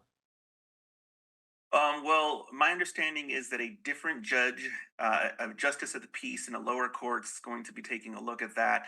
And at that early stage, if it hasn't occurred yet, it's going to be an arraignment for him to enter his plea. Probably they'll consider bail and things like that. I did see some statements from District Attorney Steve Wolfson a few days ago, if I remember correctly, expressing a desire for a no bail hold, but I don't know the details. And so all I can really tell you is that he will enter a plea and he will get some kind of a bail or some kind of decision on bail, something like that. Yeah, and this video is really difficult to watch. I know you've seen it a bunch as well, Alex, but for those who might not be... Wait, the attacker's sister? Oh, God, please don't tell me she's like full on defending him. Entirely familiar with what happened last week. The defendant, Redden, had grabbed the judge's hair, had to be wrestled off by her clerk, who was also injured in this, treated for cuts on his hand, hospitalized for a dislocated shoulder and a gash on his forehead. Just so scary all around. And I want to go back, Alex, one more time just to safety, because that is what I think many people are taking away from this. How do you see things improving in the future? What's your hope from this? Well, as I mentioned on my prior interview, I have the benefit of having filmed in courts throughout the entire state, district courts and justice courts throughout all of Nevada. And so I've seen differences in the martial culture. I've seen differences in the number of marshals that are in a courtroom. And I expressed before that this would not have occurred in the Second Judicial District Court. It just wouldn't have. There's just more marshals there. They have a different attitude and a different approach. And if I remember correctly, Senior Justice Michael Cherry of our Supreme Court was on camera expressing similar sentiments that there needs to just be more than one marshal, especially at sentencing. Sentencing is when the defendant has the least amount to lose. That's where there's the most likely chance of some kind of incident occurring in the courtroom. So I would typically agree with the argument that more than one marshal should be in those courtrooms. I've seen it in Second Judicial District Court. I've seen sometimes 3. And so I think that that's the lowest hanging piece of fruit. And I think that that's a resource issue. I don't imagine that Chief Judge Jerry Weiss would have any issue with increasing the number of marshals. My thoughts are that they didn't do it before because they didn't have the resources for it. So hopefully they're given the resources that they need and they make something like that happen. Absolutely. Hopefully a lot can be learned from this, although you never can anticipate something wild like this happening in real time like that. It's just good to know that the judge is okay and that she was able to face him again in court. Very brave of the judge as well in this. Alex Falcone, founding director of our Nevada Judges, thanks so much for joining us today to break down his court appearance. Thank you.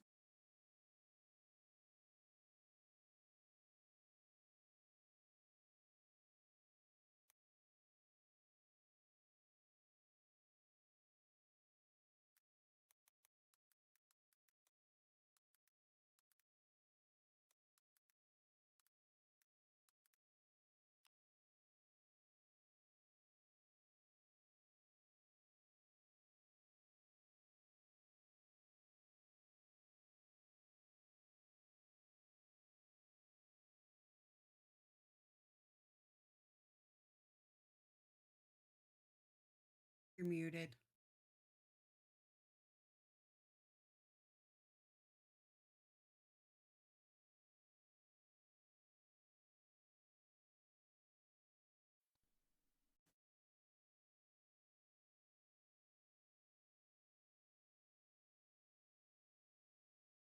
Did you hear me? You're muted. I heard you. Okay.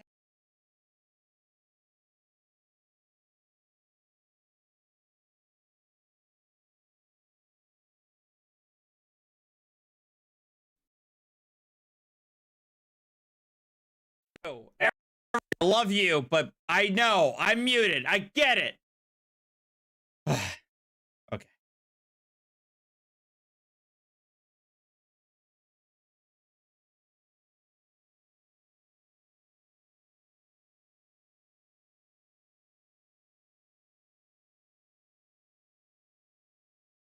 Anyhow, all right. I don't think I can find the interview here. Might be on Law and Crime. The man seen flying across a courtroom and attacking a judge was back in court today, facing the same judge that he just attacked last week. Let's take you into that court now for a sentencing hearing that happened earlier today. Page 34. State Nevada versus Deover Redden, C-373-697.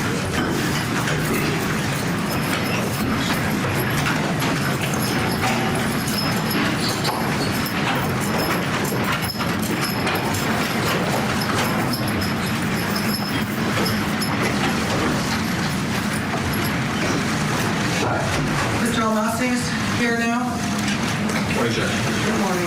All right. No, my voice mod app like crashed on me and I didn't realize it muted me. This is on for the continuation of Mr. Redden's sentencing.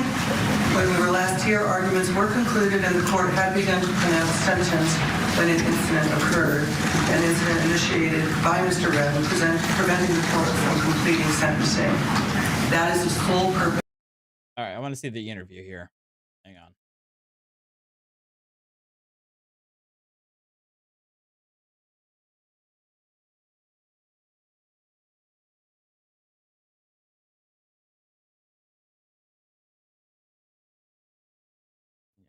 yada. Interview. Very mature and professional issues and criminal relief, and that meant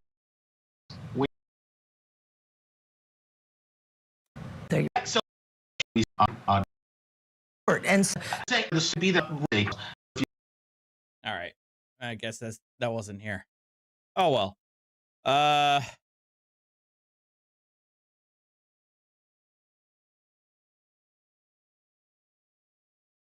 What was up? What was something else that somebody asked me to show?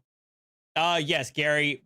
There's no doubt in my mind that he's going to have a separate charge for assaulting the judge. Absolutely. Yes. In addition to whatever charge he's being sentenced for at the hearing itself. Take care, Deacon. Oh, you just sent the link in Discord? All right, let me check.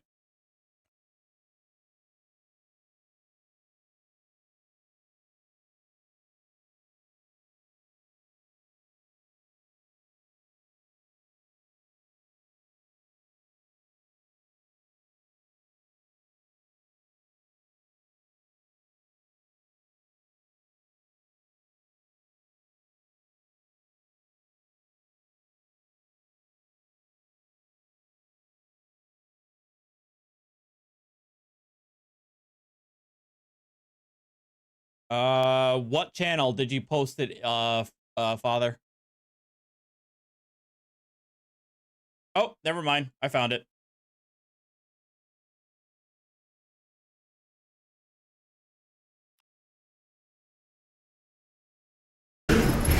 My name is LaDonna Daniels, Ladonna, and Daniels, Daniels.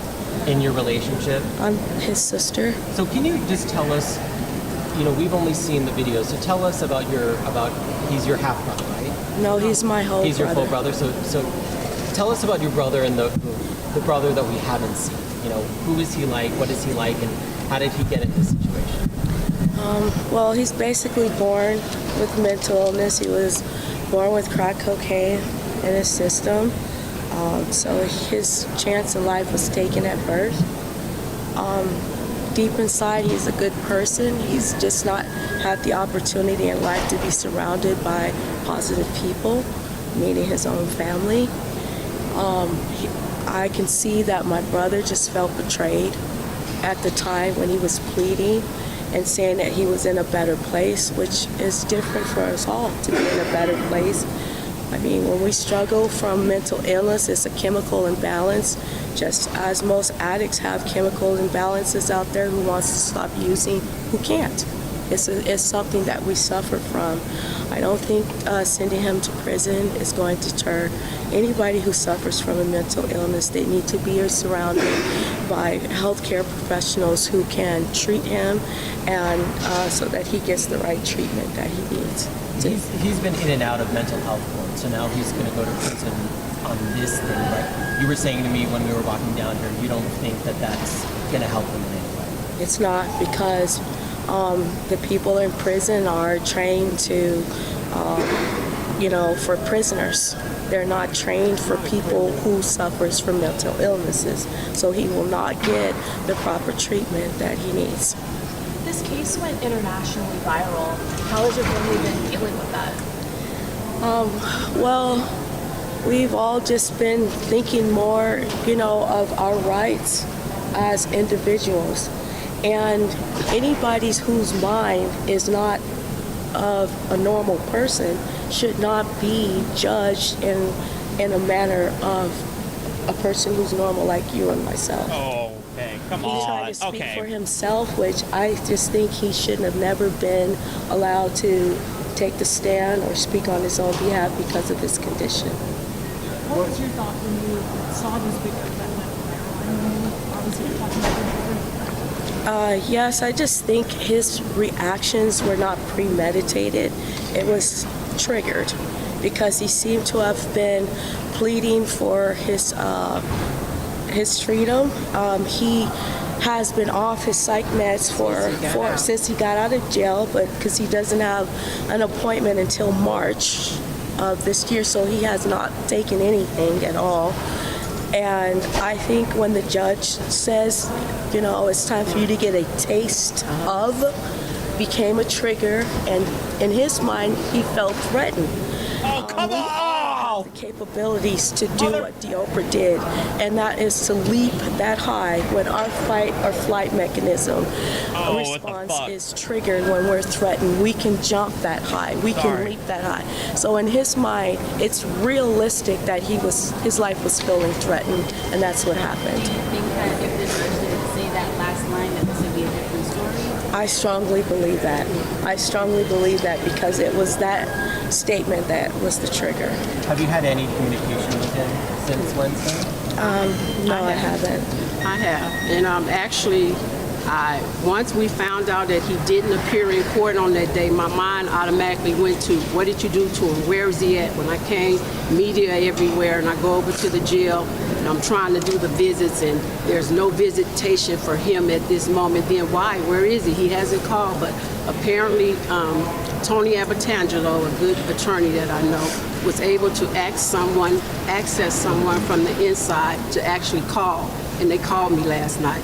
And I explained to Diopra, like, it's not a circus. What you did, no way do we condone it, but I know your struggles, and I know the voices that you hear, and I just felt I tried to soothe them and, say, just come to court and, whatever's handed down, just take it. Like, what else can you really truly do? But I just felt like to even be going back in front of her courtroom, that was totally biased. Like, why? What, you want to send a message or what? Same time, he's like she said, he suffers from mental illness. It's always been documented. It's always been stated. Even when I got him from the foster care system at the age of 12, it was documented that he was severely emotionally disturbed. By the time he was 18, he left and branched out on his own. But every day, like you say, he's trying to do better. He just got released November of 2023. 6 weeks ago, something like that. He just got out an apartment, did everything right, was in contact with parole and probation. He was released to them in their custody. So now you saying you're gonna send him back? What sense? In his mind, he didn't think he was going back. He was ready to go to work the following day. As we sat in the courtroom, he got a dispatch from the Teamsters. He was just in a better place. And like you said, I just feel it's true. Do you think that this will, essentially him being sentenced, will undo all the work that he's done to repair his mental state? No, definitely not. It's only going to put him in a worse state of mind because the system has failed him, and that's how he feels. That's how he feels that since the system fails him, so he's going to come out with that mentality and go forward in life, knowing that he has pleaded everything that he can, and being in a better place is different for us all. If he can be in a better place for a month, 30 days, for him, that's a lot. As a sister, as a mom, what was it like to see him in the spit mask and the scratch? Of course, I cried. But even from the moment that he leaped and he jumped, and this lady right here is my witness, and she was in the courtroom on that day also. My first thought of mine was, please don't kill him. You know what I mean? Please, like,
Okay, I'm back. It shocked me, just as it shocked everybody else. Like, oh my God, I went to a state of shock. You know what I mean? So it was heartbreaking, really, to see him. And like I said, at the end of the day, it's about his mental state. You know what I mean? His mental, like, we just seem to forget that. And in his eyes, he doesn't even understand that what he did was wrong, because he feels like he was just protecting his life. And any of us, if our life is threatened, we're going to react in two different ways. And his mental diagnosis is what? Schizophrenia, bipolar. So he's completely mentally ill, right? He has manic phases. Completely ill. So even so, the night before he had court, I guess he didn't really sleep, because when I picked him up to come to court, you know, I noticed he was in there. I'm like, who you talking to, Dio? He's like, oh, nobody. I said, you know, because as a kid, I used to tell him, like, don't start with those voices. Like, I would kind of soothe him, like, get the voices out your head. Come on, it's time to get up. It's time to go to school. It's time to do that, just to keep him focused. But as he got older and he got put on the medication, I seen where he was much calmer. Because I believe so. They gave him his first dose of medication yesterday while in jail. Wow. His first dose, he said he had taken, and I could just tell in his voice that he was calmer and he didn't really realize the magnitude of how, you know, what happened. Right. Like I said, I don't even feel it's funny, it's a joke. You know what I mean? I didn't even realize. Should be overlooked, like the judge said. Like, oh well, he just, you know, this is, you got a history of this. Well, it's part of his life and who he is. And Miss Karen, you're his foster mother. And how many children do you have? I fostered him and his siblings. Actually, 4. How did you guys plan on supporting him in his journey now that he will be behind bars? How do you guys intend on supporting him? I've always supported him, and I've always supported him, but he'll tell you if anybody's number is the same as mine. Whenever he's, you know what I mean, trouble or whatever, you know, pick up the phone. And like I say, I'm here to court for support. I actually taken off work. My employer allowed, you know, me to be here.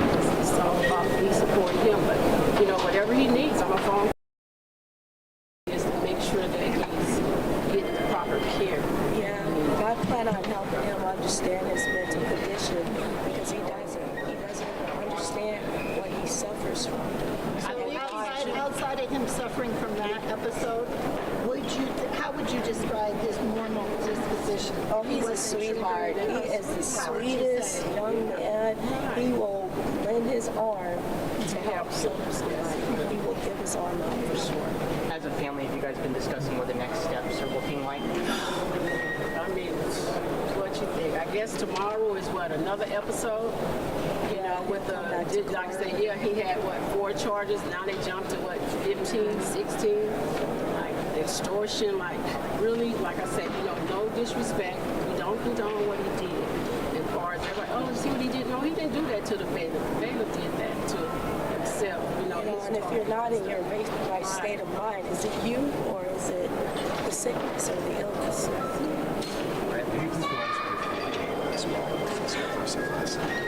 My name is Karen Denise Springer. Please spell it for us. Springer, Karen, K-A-R-E-N. You want Denise? Denise, D-E-N-I-S-E, Springer, S-P-R-I-N-G-E-R. Is there anything else you guys want to add? That was so very courageous of you guys to step up and take, you know, it was not an easy thing. I was initially in the courthouse, and you could just see he snapped, and it was mental illness. Unfortunately, that's the way, you know, sometimes things go.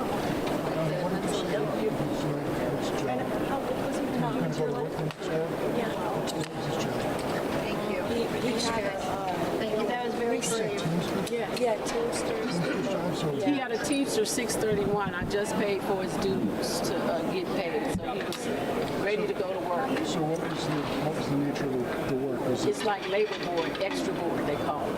extra? Okay. So for labor. Yeah. I'm sorry. Construction. What is your name? Oh, sorry. Okay. So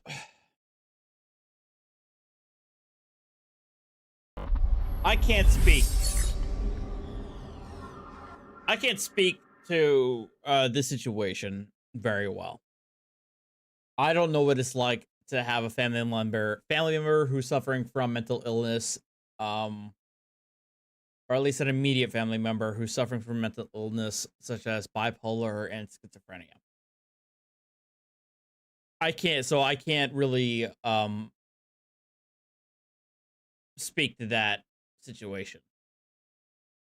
My problem with what the family members is that I can at least understand some of the things that they're saying.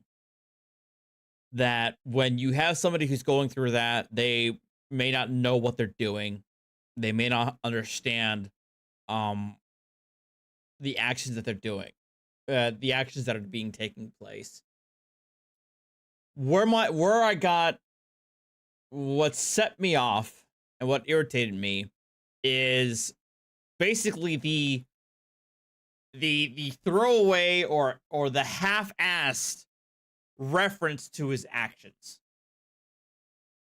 I think at only 2 points in the entirety of the interview that they say, "Oh, I don't condone what he did." They say nothing about the judge, about her well-being, and in fact, they basically accused her, the judge, of triggering him. They lay the responsibility on the judge and not him. You can only do that for so long. Because when he's dealt with this issue for his entire life, as they have stated, but he's not gotten the help that he needs. I understand that in this country, in the United States, we don't do a whole lot for the poor, especially when it comes to mental health care. I get that, but the fact that they completely basically completely absolve their brother or their siblings or their son's actions, it's just wild to me, and it pisses me off. They basically said, "Oh, it's his mental illness. You just have to understand that," without any care in the world about the well-being of the judge at any point.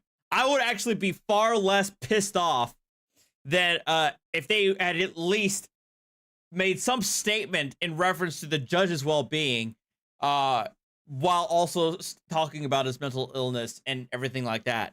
But they didn't even bother doing that. They laid they took away all possible responsibility away from him and actually put a portion of it onto the judge herself, when all she was doing was her job. That's what set me off.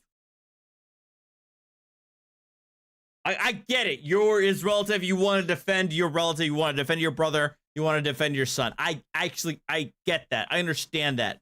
But the fact that you barely took the time away from this interview to talk about the actual actions that took place there is that's what pissed me off. That's what pisses me off. Okay.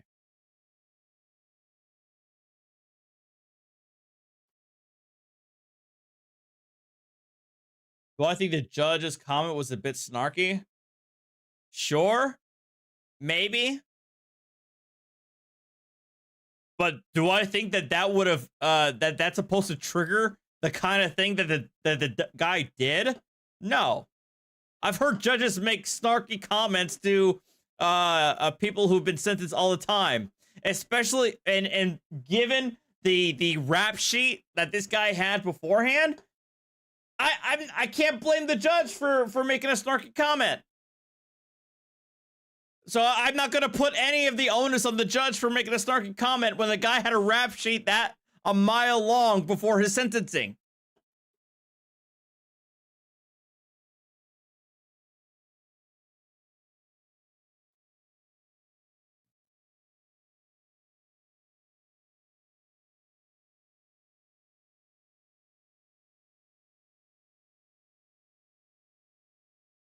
Wait, did this happen again?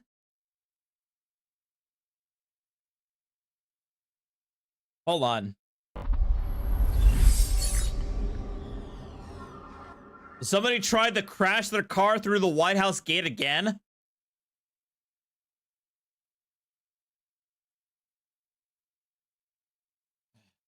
Oh. Somebody's already in custody, at least.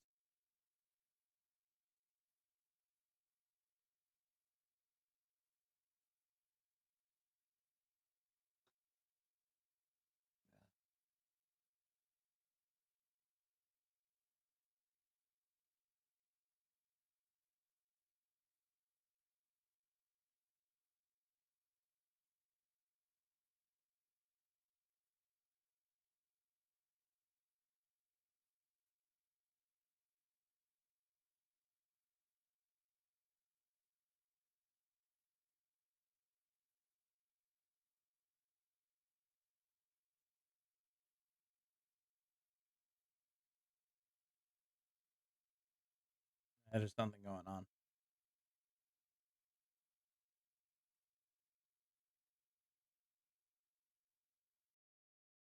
Where are you coming from? I just was at Domino's picking up pizza and then I grabbed them because she needed a ride. Oh. What was that? What was that? She was drinking. Wait, who was drinking? Sorry, I just got this truck.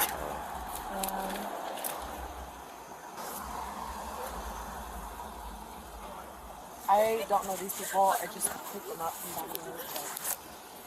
Are you doing Uber or something? No, I just, they needed a ride because I'm drunk and I was not, so I offered. Any alcohol? You offer random people? You offer random drunk people rides home? That's... I mean, I guess that's very, charitable of you. The drink tonight? Me? No. Like 6 hours ago. Or more. And then I took a nap. Wait. More than that. Probably 8 hours ago. And insurance? Yes.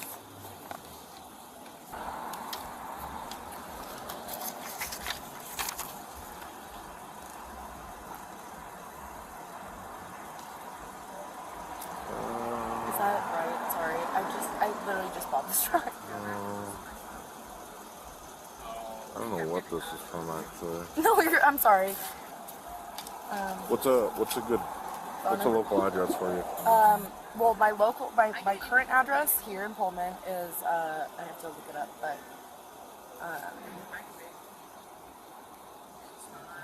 sorry. Are you taking them to Timber? Yeah, I don't know them. She just asked me to take them here. You're free to leave. Yeah, she needed to ride them. supposed to go here. I want to. Okay. You're good. You're good. You're a good girl. You're all good. It's okay. I don't know. Okay, here, wait. Sorry. Okay.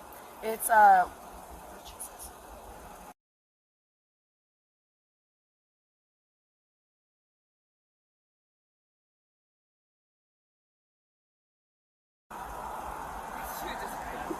Is that a house? It's an apartment. Which one? Yeah, it's an apartment, Yeah, right? yeah. So, like, which apartment? It's called... Yeah, what apartment do you live in? Oh, that's the apartment. Are you gonna be okay? It was nice meeting you. And phone number? Oh my god, this is cringe.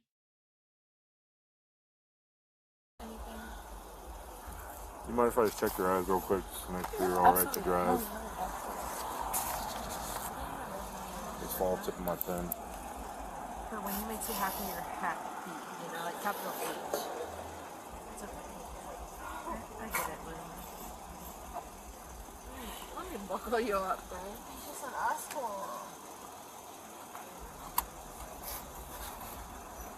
You know I love you to the moon. To the moon. Yeah, this is gonna be the last one tonight. I'm hoping this is going to be entertaining and not aggravating. Let's put it that way. Laura? Yeah. So when was the actual last time you had something to drink? Like genuinely, like probably 6 to 8 hours ago. Yeah. Did And you I act- had two. Two? I had Two! hours, like, a lot. Yes! Always two. Because your eyes are telling me something else. I know. Well, my eyes are always red, genuinely. Like, I promise you. Yeah, so the redness is what made me question whether or not you were sober. Of course. But then me actually looking at your eyes is telling me that you probably had something to drink a little bit sooner than. I promise you I have not, but like I understand that. Okay. Would you be willing to perform some voluntary field sobriety tests? Yes, absolutely. All right. Do you have any physical limitations that'll keep you from falling to my pen with your eyes? No. Walking a straight line or balancing on one leg? No. Okay. I have my knees bend like that, but that's it. You guys are good. Yeah. I know. We look good. When's the last time you had something to eat or drink? I ate a little bit of rice and sausage Jordan. about 2 hours ago, and then I just picked up Domino's, but I haven't eaten any of it yet. All right. So I'm going to run you through a series of tests. Okay. I'm going to be evaluating you on not only how well you perform the test, but also how well you follow my directions. Okay. Okay? Do not start any of the tests until I've instructed you to do so. Do you understand? Yeah. All right. All right. So again, I want you to follow the tip of my pen with your eyes and your eyes only, and do not move your head. Do you understand? Yes. All right.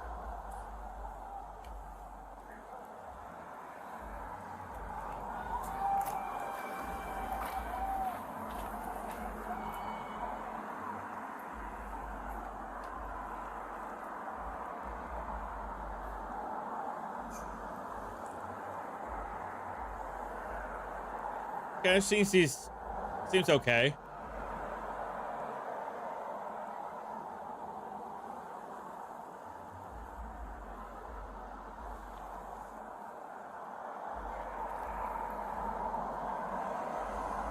Sorry if I moved my head a little.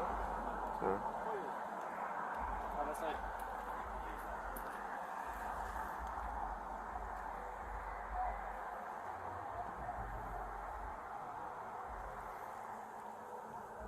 Yeah, she seems okay, at least with this test, in my opinion. But I'm not a cop. Oh, speaking of which, where the hell is my brother? Shit. All right, I gotta reach out to my brother. Today's Monday, so he's supposed to be available today. All right, I gotta reach out to him. We gotta do a collab. We gotta do a collab next week.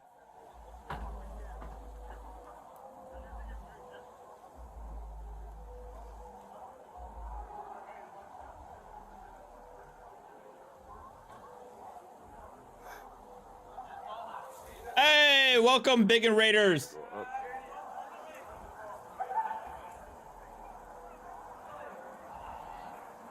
Saludos. I feel bad because honestly, Biggin like rates me a lot, and I don't rate him, and I feel bad for it. But I mean, he tends to close his streams, a lot sooner than I. But I would love to rate him whenever I get the chance. But thank you, Raiders, welcome, and thank you, Biggin, for the raid, of course. When was the last time you drank alcohol? About 6 to 8 hours ago, genuinely. Have you had drugs or narcotics since then? Just my regular, and yeah, no, that's it today. Okay. I think that's what it's called. Okay. I don't know. Are those supposed to mix with alcohol? You can, but I usually don't. I mean, like, I didn't drink a lot because I mean, who among us has never done a midnight run to Taco Stank? I mean, I have. making sure my roommates are okay, and my roommates are back at the apartment. And I walked to the game, and then I walked back to the game, and then I took a nap for a long time, and I haven't drank anything since then, genuinely. And then I came back got Domino's that they ordered, and then I saw these girls at Domino's, and they were like, "Can you drive us somewhere?" Blah blah blah. And then one of them wanted to be driven here. One of them wanted to be driven, I think, to the Ruckus. She wasn't very clear. I think she's drunk. I don't know them in the car. All right. This next test is going to be the walk and turn. Okay. So I'm going to place you into what's called the starting position. You can just stay in the same position that you were going to sit in. Whenever you're ready. Okay, thank you. And then, quick question. You said with my lead foot, that would be like So, whichever's in front? so I want you to start from that starting position that I placed you in. Okay? Yeah, this one. Hey, Ardo. Okay, great. All right. 1, 2, 3, 4, 5, 6, 7, 8, 9. And then this way. And then, is this my lead foot, or is this my lead foot? Exactly how I instructed you to do. Great. So 1, 2, 3, 4, 5, 6, 7, 8, 9. All right. This next test is called the one leg stand. Okay. Okay, so Oh I want gosh, you I'm gonna be so bad. I want you to stand with your heels and Yes. toes together, arms directly at your side, and hold this position until I tell Welcome, you. Raiders. Thank you, guys. I appreciate it. I'm gonna step over this pothole. When instructed to begin, you're going to lift one leg of your choosing, holding your foot approximately 6 inches off the ground, leaving your foot parallel to the ground. I want you to keep your legs straight, your arms directly at your side. I want your eyes on your lifted raised foot, and I want you to count out loud. 1001, 1002, 1003, and so on. Okay?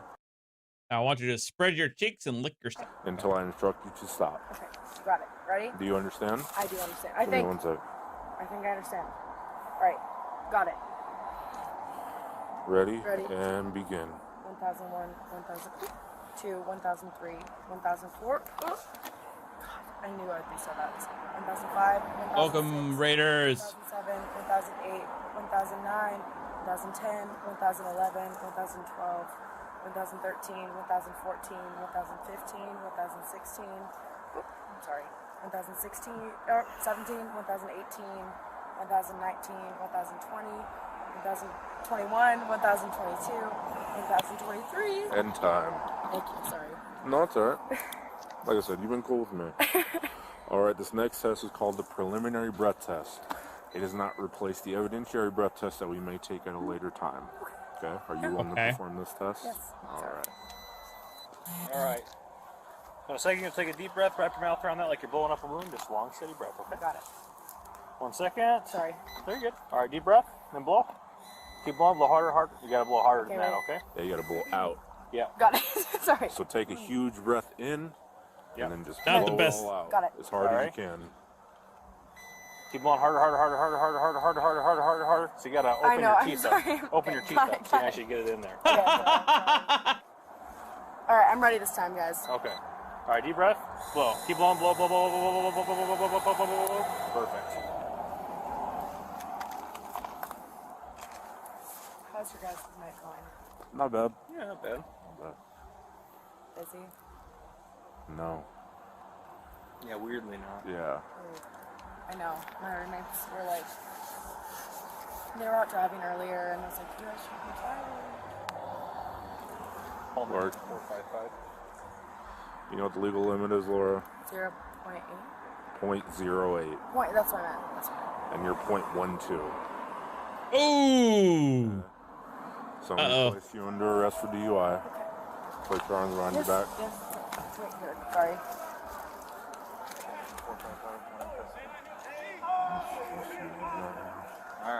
Sorry, I know I don't have a. No, it's all right. I'll figure it out.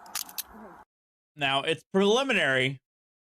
It's preliminary, not evidentiary. So if you know, it is October 15th, 12:19 a.m. You are being audio and video recorded.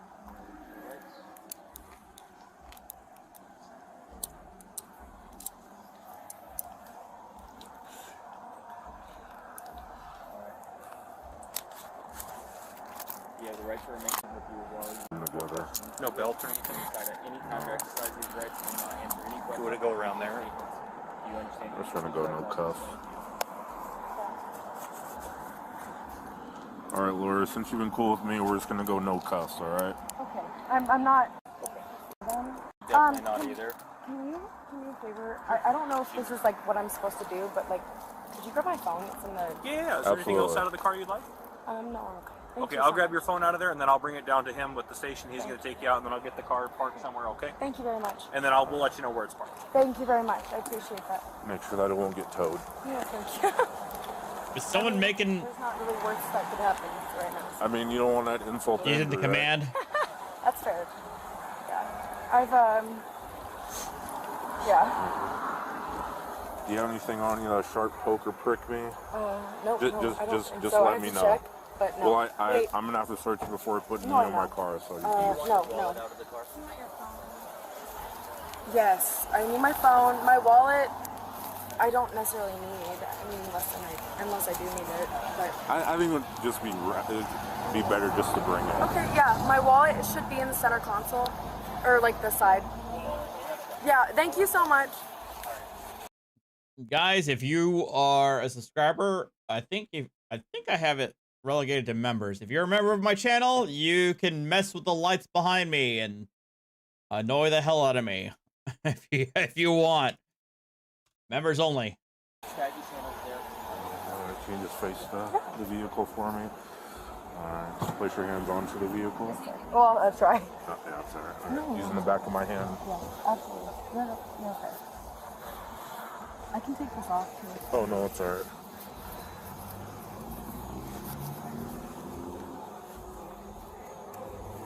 If you guys are Comcasting, it's not on my end. It might be on YouTube's end, because on my end everything looks a-okay, unfortunately.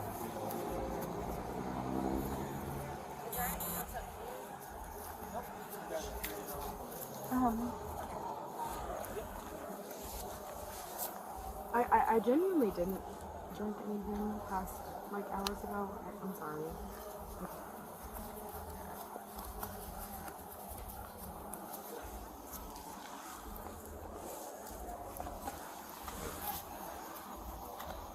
So you said you just met them tonight? Yeah. Nakor, I don't know how to pronounce your name. There used to be a flashbang command, but then people in my chat were abusing it like a lot, and so I turned it off. So I'll blame them. Just literally just before this. I was picking up food for my roommate, and then they asked me for a ride. Well, your friend in the Jersey told me that you were allowing her to drink in the back on the way here, and then she was still drinking the Corona. The one in the Jersey, the one in the red jersey. Oh, she was in the front seat? No, She was, I think so. I don't know if they swapped. I could, Jessa. I could. Can you separate your feet from me? Yeah, sorry. I didn't, she had a open bottle in the car. Alright, Laura, using the back of my hand. Yeah, okay, thank you. She had an open bottle in the car.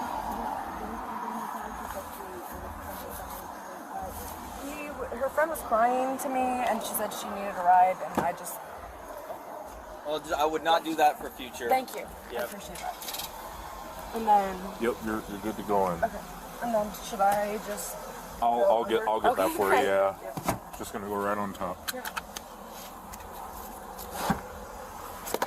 Thank you so much.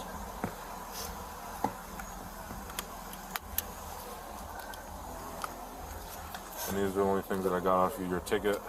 Yeah. And this, my partner got your phone and everything.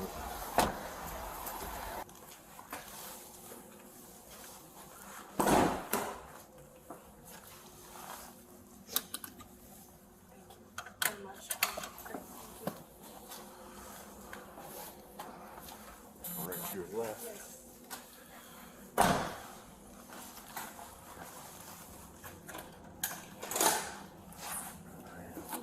Yeah, you're welcome. Really appreciate it. Sorry. Just pull it. Great. Sorry, I got nervous. Towards that brown chair. You just have a seat there. What's your name again? Officer St. Andre. Nice meeting you. Yeah, you as well. Uh-oh. I really appreciate you being very kind to me. And just like I said, I feel the same way. Uh-oh. That's my fake one. From a long time ago. Obviously, here. My real one's in the front.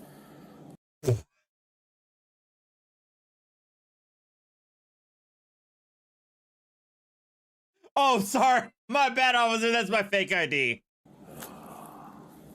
That's also probably an old fake one. This one's really bad too. It would be probably in the front, like this pocket. Yeah.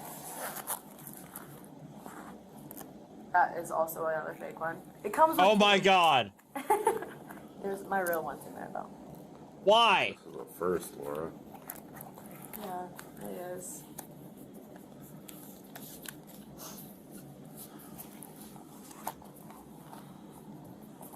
Yes, I put it back. I don't think so. Oh, there it is. There it is. I'm deeply terrified right now. Well, give me 1 second. We can talk through all of it. All right? No, it's fine. I know. I understand. I genuinely don't. Never mind. Warning, you are under arrest for RCW 4661-502 or RCW 4661-504, driving or being in actual physical control of a motor vehicle while under the influence of intoxicating liquor. Further, you are now being asked to submit to a test of your breath, which consists of 2 separate samples of your breath taken independently to determine alcohol concentration. You are now advised that you have the right to refuse this breath test, and that if you refuse, your driver's license, permit, or privilege to drive will be revoked or denied by the Department of Licensing for at least 1 year, and your refusal to submit to this test may be used in a criminal trial. Further, you are further advised that if you submit to this breath test and the test is administered, your driver's license. Yes, Jeanette. Having a fake ID can be a criminal offense. Permit or privilege to drive will be suspended, revoked, or denied by the Department of Licensing for at least 90 days if you are age 21 or over, and the test indicates alcohol concentration of your breath is 0.08 or more, or you are in violation of 4661-502, driving under the influence, or RCW 4661-504, physical control of vehicle under the influence, or under age 21, and the test indicates alcohol concentration of your breath is 0.02 or more, or you are in violation of RCW 4661-502, driving under the influence, or RCW 4661-504, physical control of the vehicle under the influence. If your driver's license, permit, or privilege to drive is suspended, revoked, or denied, you may be eligible to immediately apply for ignition interlock driver's license. You have the right to This is Washington State. Additional tests administered by any qualified person of your own choosing. And now it's setting in. All right. This signature is saying, "I have read or have had read to me the above statements." Okay. Yes, I have read. Will you now submit to a breath test? Yeah, but can I ask you a question? Like, I understand that, but like, this is kind of a dumb question. Is it a bad idea? It's a good idea to submit to a breath test, right? So he can't really answer that because you're basically asking for legal advice at this point. Oh, I cannot give Yeah, you. you can't tell me, right? Yeah. But what I can do is I can get you in contact with an attorney and you can speak with them about it. There you go. It would be in your best interest to get an attorney right now, because he's not going to be able to answer that question. You want to do that? I guess, I don't know. You're an American citizen, Laura. You have every right to speak with an attorney. I know I fucked up. It's just like. Do it. Do it. Exercise your right. Talk to an attorney. Do it. It's just weird. I don't really know what to do. So I would feel more comfortable if you spoke to an attorney because you're kind of unsure about what the process is and where we're at. And you know what? I respect the officer for saying that. You know what? I appreciate the officer for saying that. I would rather have an attorney explain that to you. Okay. All right. Does that sound like a good idea? All right, let's do that. Do you have a specific attorney that you would want to speak with? If not, then we can call. Is that okay? Which part? The second. I don't. My family's attorney passed away, so I don't have a specific. And I only ask that, you don't have to have one, I only ask that just in case. Yeah. But we have public defenders that are on call that we can contact for you. Do that. Let's Do that. it. So we're gonna Do it. hop up and we're gonna go right into that room right behind you. Thank you. Yeah, you're welcome.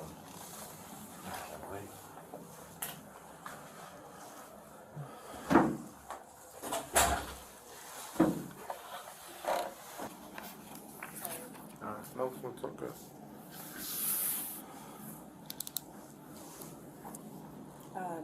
So he said, and I also agreed, that I should consent to a test.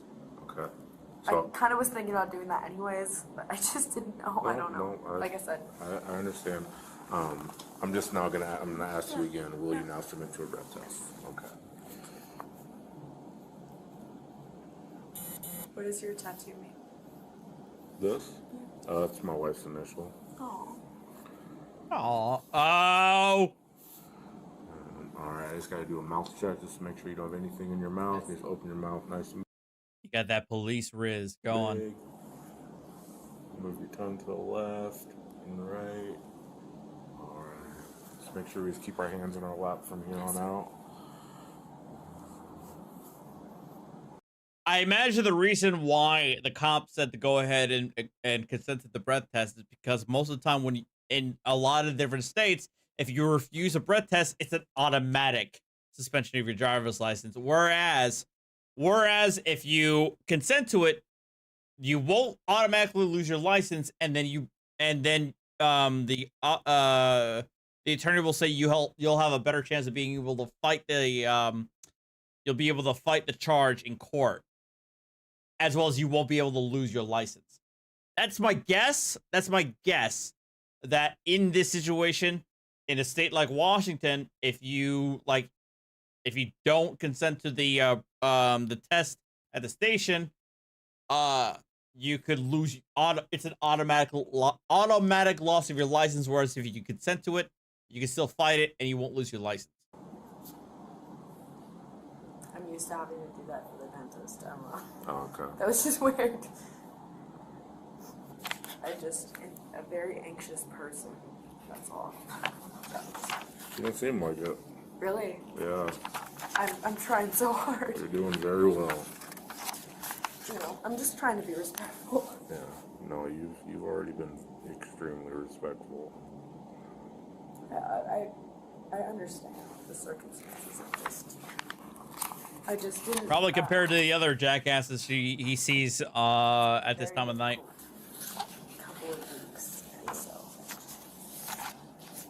I'm sorry. Agreed, Gary. No, it's okay. It's life.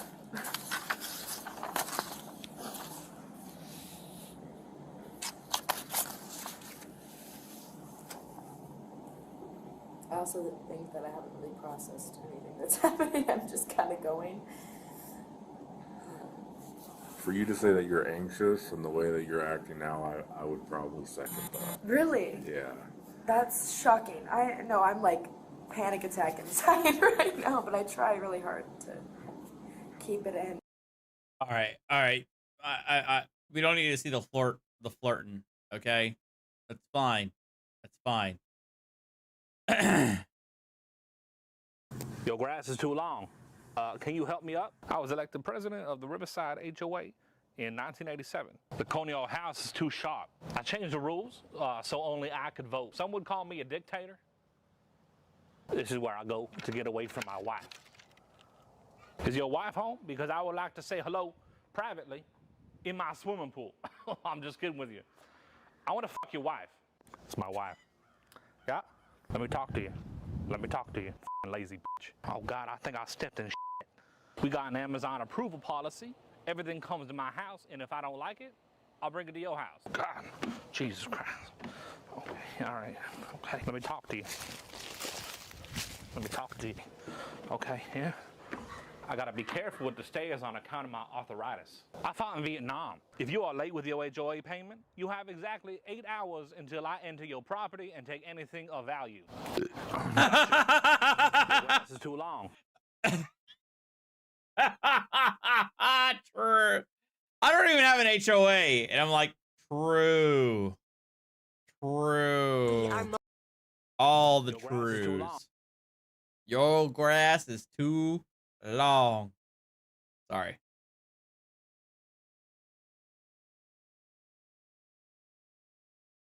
You already saw like a whole bunch of these.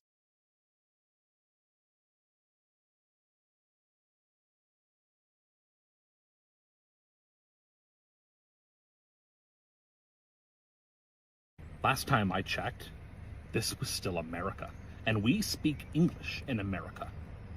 What are the southern borders just wide open? Okay, yeah, Live Moss is just our slogan here at Taco Bell. Last time I checked. All right. I got 2 more gulps here. All right, let's find something quick.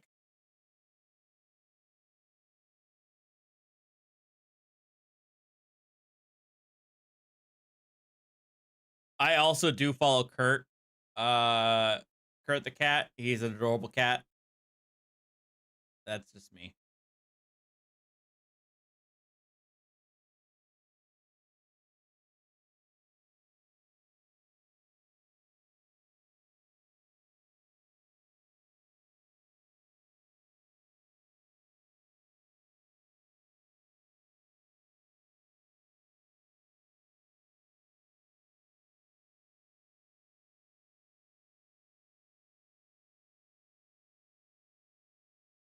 Hold on. Let me see if I can find something even early that we haven't seen yet. We got a few more gulps to go, okay? Nope. Bad kitty. No. Fuck off. Come here, baby. Shut up.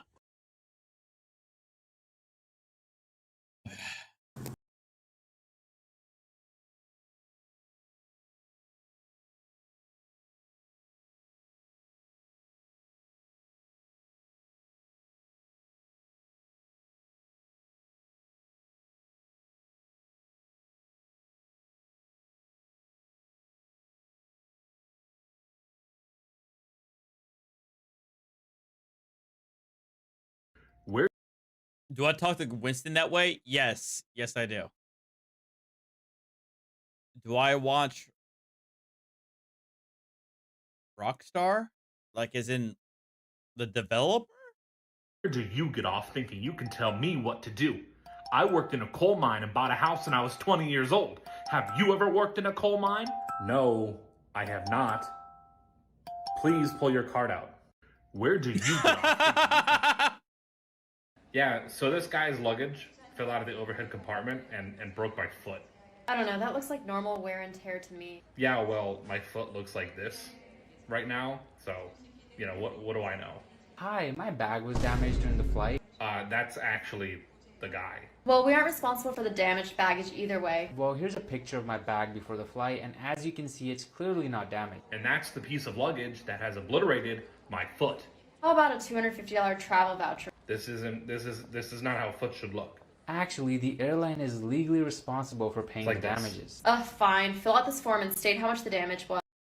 Okay, this is schizophrenia. I don't know. And that's why I think I would be an asset to this company. Perfect. I've got one last question for you. Can you explain the gap in your resume?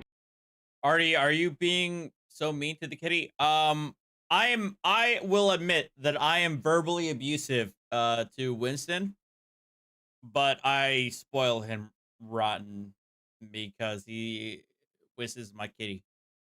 He's all I got right now. Ever since Archer left. So, yeah. Don't say you. Winston, where the hell are you? Come here. Stop. I hear you talk all sweet to him. I'm going to tell your secrets.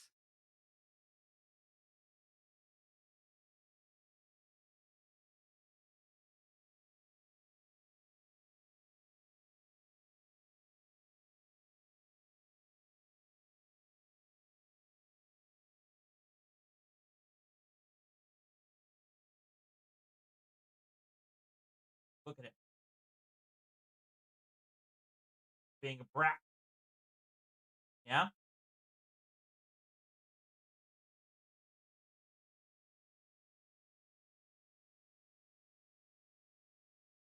Hmm? You mad? You mad that I got you out of the bed? Hmm? Yeah, you are mad.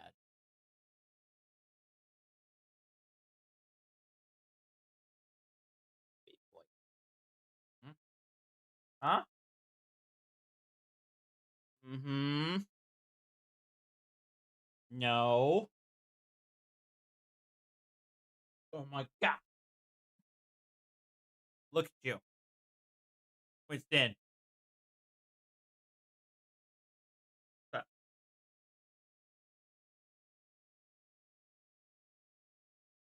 Hmm? No.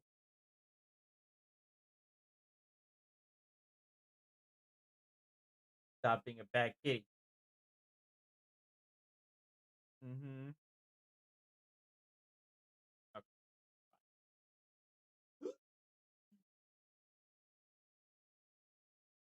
Winston. Oh.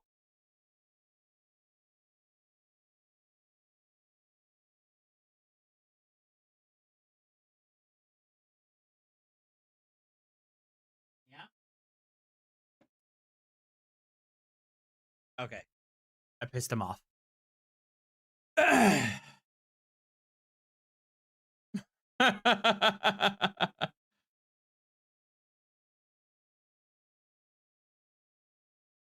Well, Jeanette, we Winston and I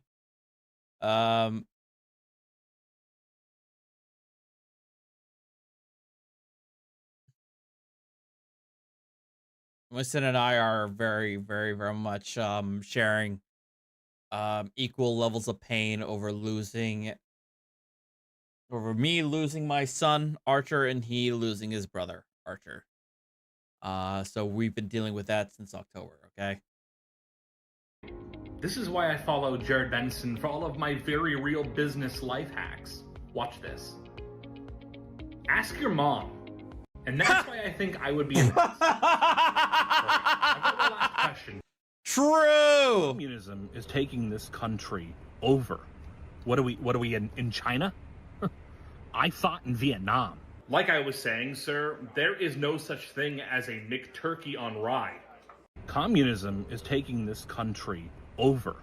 What are we Is McTurkey on rye is that even a thing? I don't even know.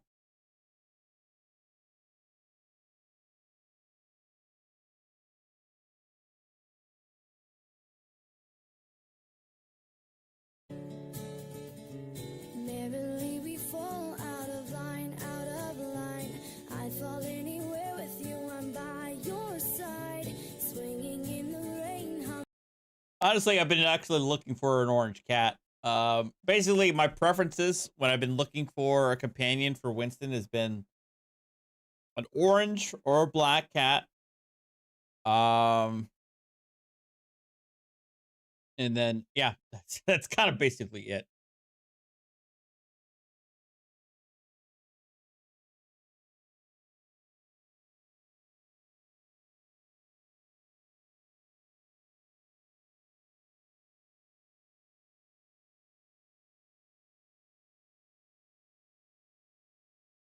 Last video.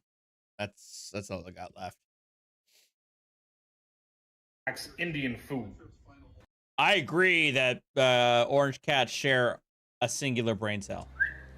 Hey, check. Check. And these are the people who think they deserve $15 an hour.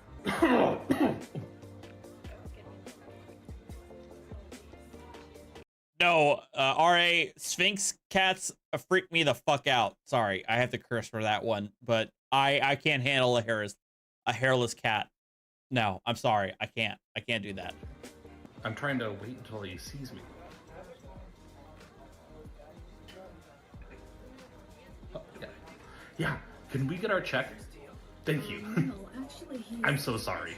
Hi, I need to pay my bill. Unfortunately, we're only accepting cash tonight. Is Apple Pay cash? Hey, you want a tip? I got one for you. Don't be so damn lazy. What? Can I get a coffee to go? Sure. God bless. God bless. I don't care how busy it is. I had to wave you down to get some ranch for my fries, and you still want a tip? I'm sorry, we're really understaffed. And it's still on the bill? I'm not paying 50 cents for this ranch. Okay, so the food was pretty bad, and so was the service. And you were mean to me today. You almost made me cry. So I'm gonna tip you 25% because I do come here once a week, and I'm afraid what you'll do to my food. You know, tipping culture is extremely out of control. I wouldn't say out of control. Oh, really? What's that? Answer the question, Jeff. What am I tipping you, Jeff? Answer the question. Okay, I actually relate to Gen Z here. Back in my day, women like you knew how to treat a man. I am a man. Oh, okay, now I'm confused. Okay, here's your bill. California. I do not need any of your goddamn help. No problem. I'm here if you need me. What are you, 7 years old? I'm 32. Okay. I need a plunger, quickly. No, I don't need any help. I actually did my entire kitchen myself, and my wife and kids love it. Wow, very cool. You know, it's 2023 and we just don't have any men left anywhere. But guess what? There's one right here. I'm a man. I'm a big, strong man. And I do big, strong man things. Hey, hi, excuse me. Oh, you already work with someone. I'm sorry. Oh, hello. Hello, fellow home improver. Listen, I need the cheapest front door that you have because mine fell off and my landlord won't replace it. It's a crazy story. Hey, my grandpa sent me to pick up some, he has it written here in cursive. I don't know why old people still write in cursive. Can you read this? No? Okay. Yugoslavia? Yugoslavia! I remember when cap was something you wore on your head. Is there something? Why is there a homosexual man in every new TV show? Someone go get me another beer. So, who'd you vote for? Hey, we're not gonna do that this year. I bet you voted for Joe Biden. You know what I'm thankful for? The fact that my generation grew up without screens in their faces. Just like boomers. I bet you voted for Joe Biden. Hey, we're not going to do that this year. I bet you voted for Joe Biden. It doesn't matter who I voted for. Let's just enjoy this terrible holiday together. Okay, for the record, the millennial says he thinks it's terrible. I personally love Thanksgiving. I love Thanksgiving. It's actually one of my favorite holidays. You know who wasn't thankful? The Native Americans. But I'm not going to be this kind of soy cringer right here at the table at the same time. And rightfully so. Hey. What are you listening to? Oh, nothing. They're just noise canceling. Please don't tell anyone. Hey, hold on. Do you have another pair? No, I don't have an extra pair. Back in my day, the cure for depression was shutting the up. Grandpa, what are you thankful for? I'll be thankful when I'm dead. I'm glad. Hey, I'm f***ing talking here. Okay, boomer. LOL. Good one, Gen Z. I'm sorry. Okay, thanks. Calm down. Women belong in the kitchen. Dude, come on. It's 2023. I thought it was 1996. Wow, 2023, huh? You know, we were the last generation to play outside. Gen X, you need to stop saying that. That's not even true. Can you all relax so we can get down to business? Okay, boomer. Right, Gen Z? Mm-hmm. Nice. Alexis, play Bad to the Bone. I've put bone broth on your shopping list. I used to listen to that song growing up when we were playing outside and drinking from the water hose. Can you please stop saying that? Hey, does anyone here remember Rugrats? I'm sorry. Why is that homosexual I remember Rugrats. man talking? You can't just say things like that. Gen Z, come on, you back me up. You're the social justice type. Can you please stop including me? All right, who the invited Gen Alpha? Hello, sir. Here. Okay, Okay, no we all. problem. Would you like to? All right, look, we all need to unite and eliminate Gen Alpha. For the sake of humanity, we have to wipe out Gen Alpha. To see our extensive craft American-made beer. We have some great American-made IPAs. What the is an IPA? True! I fucking hate IPAs! But IPAs are all the rage now in the craft scene! Why? Hi, excuse me? Hello? Yeah, my turn. It's my turn. What mixed drinks do you do? We can do margaritas. Okay. A Long Island iced tea. I can do a great martini. Nice. Okay, that's perfect. I'll have a Miller Lite. Quick question. Cut! All right, that's What is your cheapest drink? That would be a PBR. Okay, great. I'm gonna take one of those. I'm just trying to save some money because I want to buy a house. Hopefully within the next 20 years. I'm sorry. I don't mean to apologize that much. No, you're fine. Don't worry about it. I'm so sorry. I'm so sorry. Hey, could I just see a food menu, please? Sure, I'll go grab one. Okay, thank you. I did a lot of edibles before I got here, so... Oh, okay. Are you okay? Can you see my face? I can't see my face. I remember when it was legal to backhand the help. Okay. Would you like a drink? You look like you're not from America. After 40 fucking years, you're gonna replace me with ChatGPT? That sounds like it's a communist. Bobby, come on, I thought we were pals. What do you expect me to do? I just got my 3rd lake house. Listen. Yeah, that's actually that sounds like Gen X. Also boomers. Listen, I'm sorry that you... My parents are on their like 4th, 5th, or 6th European excursion this year. Had to fire me in the first place. You know, it's fine. I'll just move back in with my parents. Yeah, I emailed you like 5 minutes ago that I found another job. So I'm gonna scoot. Listen here, sweetheart. I will fucking wave you down when I'm ready. Okay? It's called respecting your elders. Oh, perfect. I'm gonna get the club sandwich. Thanks so much. You know, I worked here back when I was in high school. Those were the days. I was browsing Instagram and I saw that you guys do this big smorgasbord plate. That's gonna take the chef about 30 minutes. No. I don't wanna put the chef out. I'll just do the chicken tendies, please. Sorry. I have the to-go order. I'm so sorry. Thank you. Wait, that's actually me. I am Gen Z. I do not go out to eat anymore unless I'm on a date. I take everything to go. Yeah, I like this car over here. Okay, great. Was it made in America? This one's actually from South Korea. I need to leave. I've done my research, and I know that is too much for that car. Sorry, that's our price. Fine. Then I'll just leave. Okay, see you later. Did you hear me? Yes. Okay. All right, listen. Can I at least get a keychain? No. No? No. I'll buy it. Wow. How much is that car? 40,000. 40,000. Seriously, 40?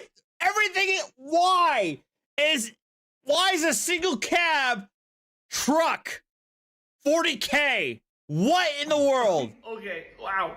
I'll give you 42 if we don't have to negotiate. I physically can't do that. I physically can't.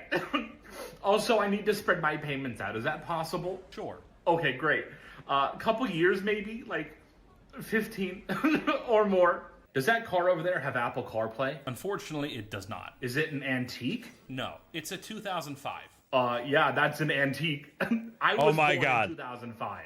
I used to be best Yeah, I bet he was. friends with Dwight Eisenhower. Okay. Are you looking for a car? I can tell English is your second language, and that makes me angry.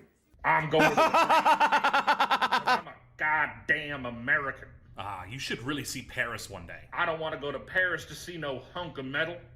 I hate French people. We're doing something extremely special this year. I've been on 17 cruises before, all to the Caribbean. This is going to be my 18th, to Mexico.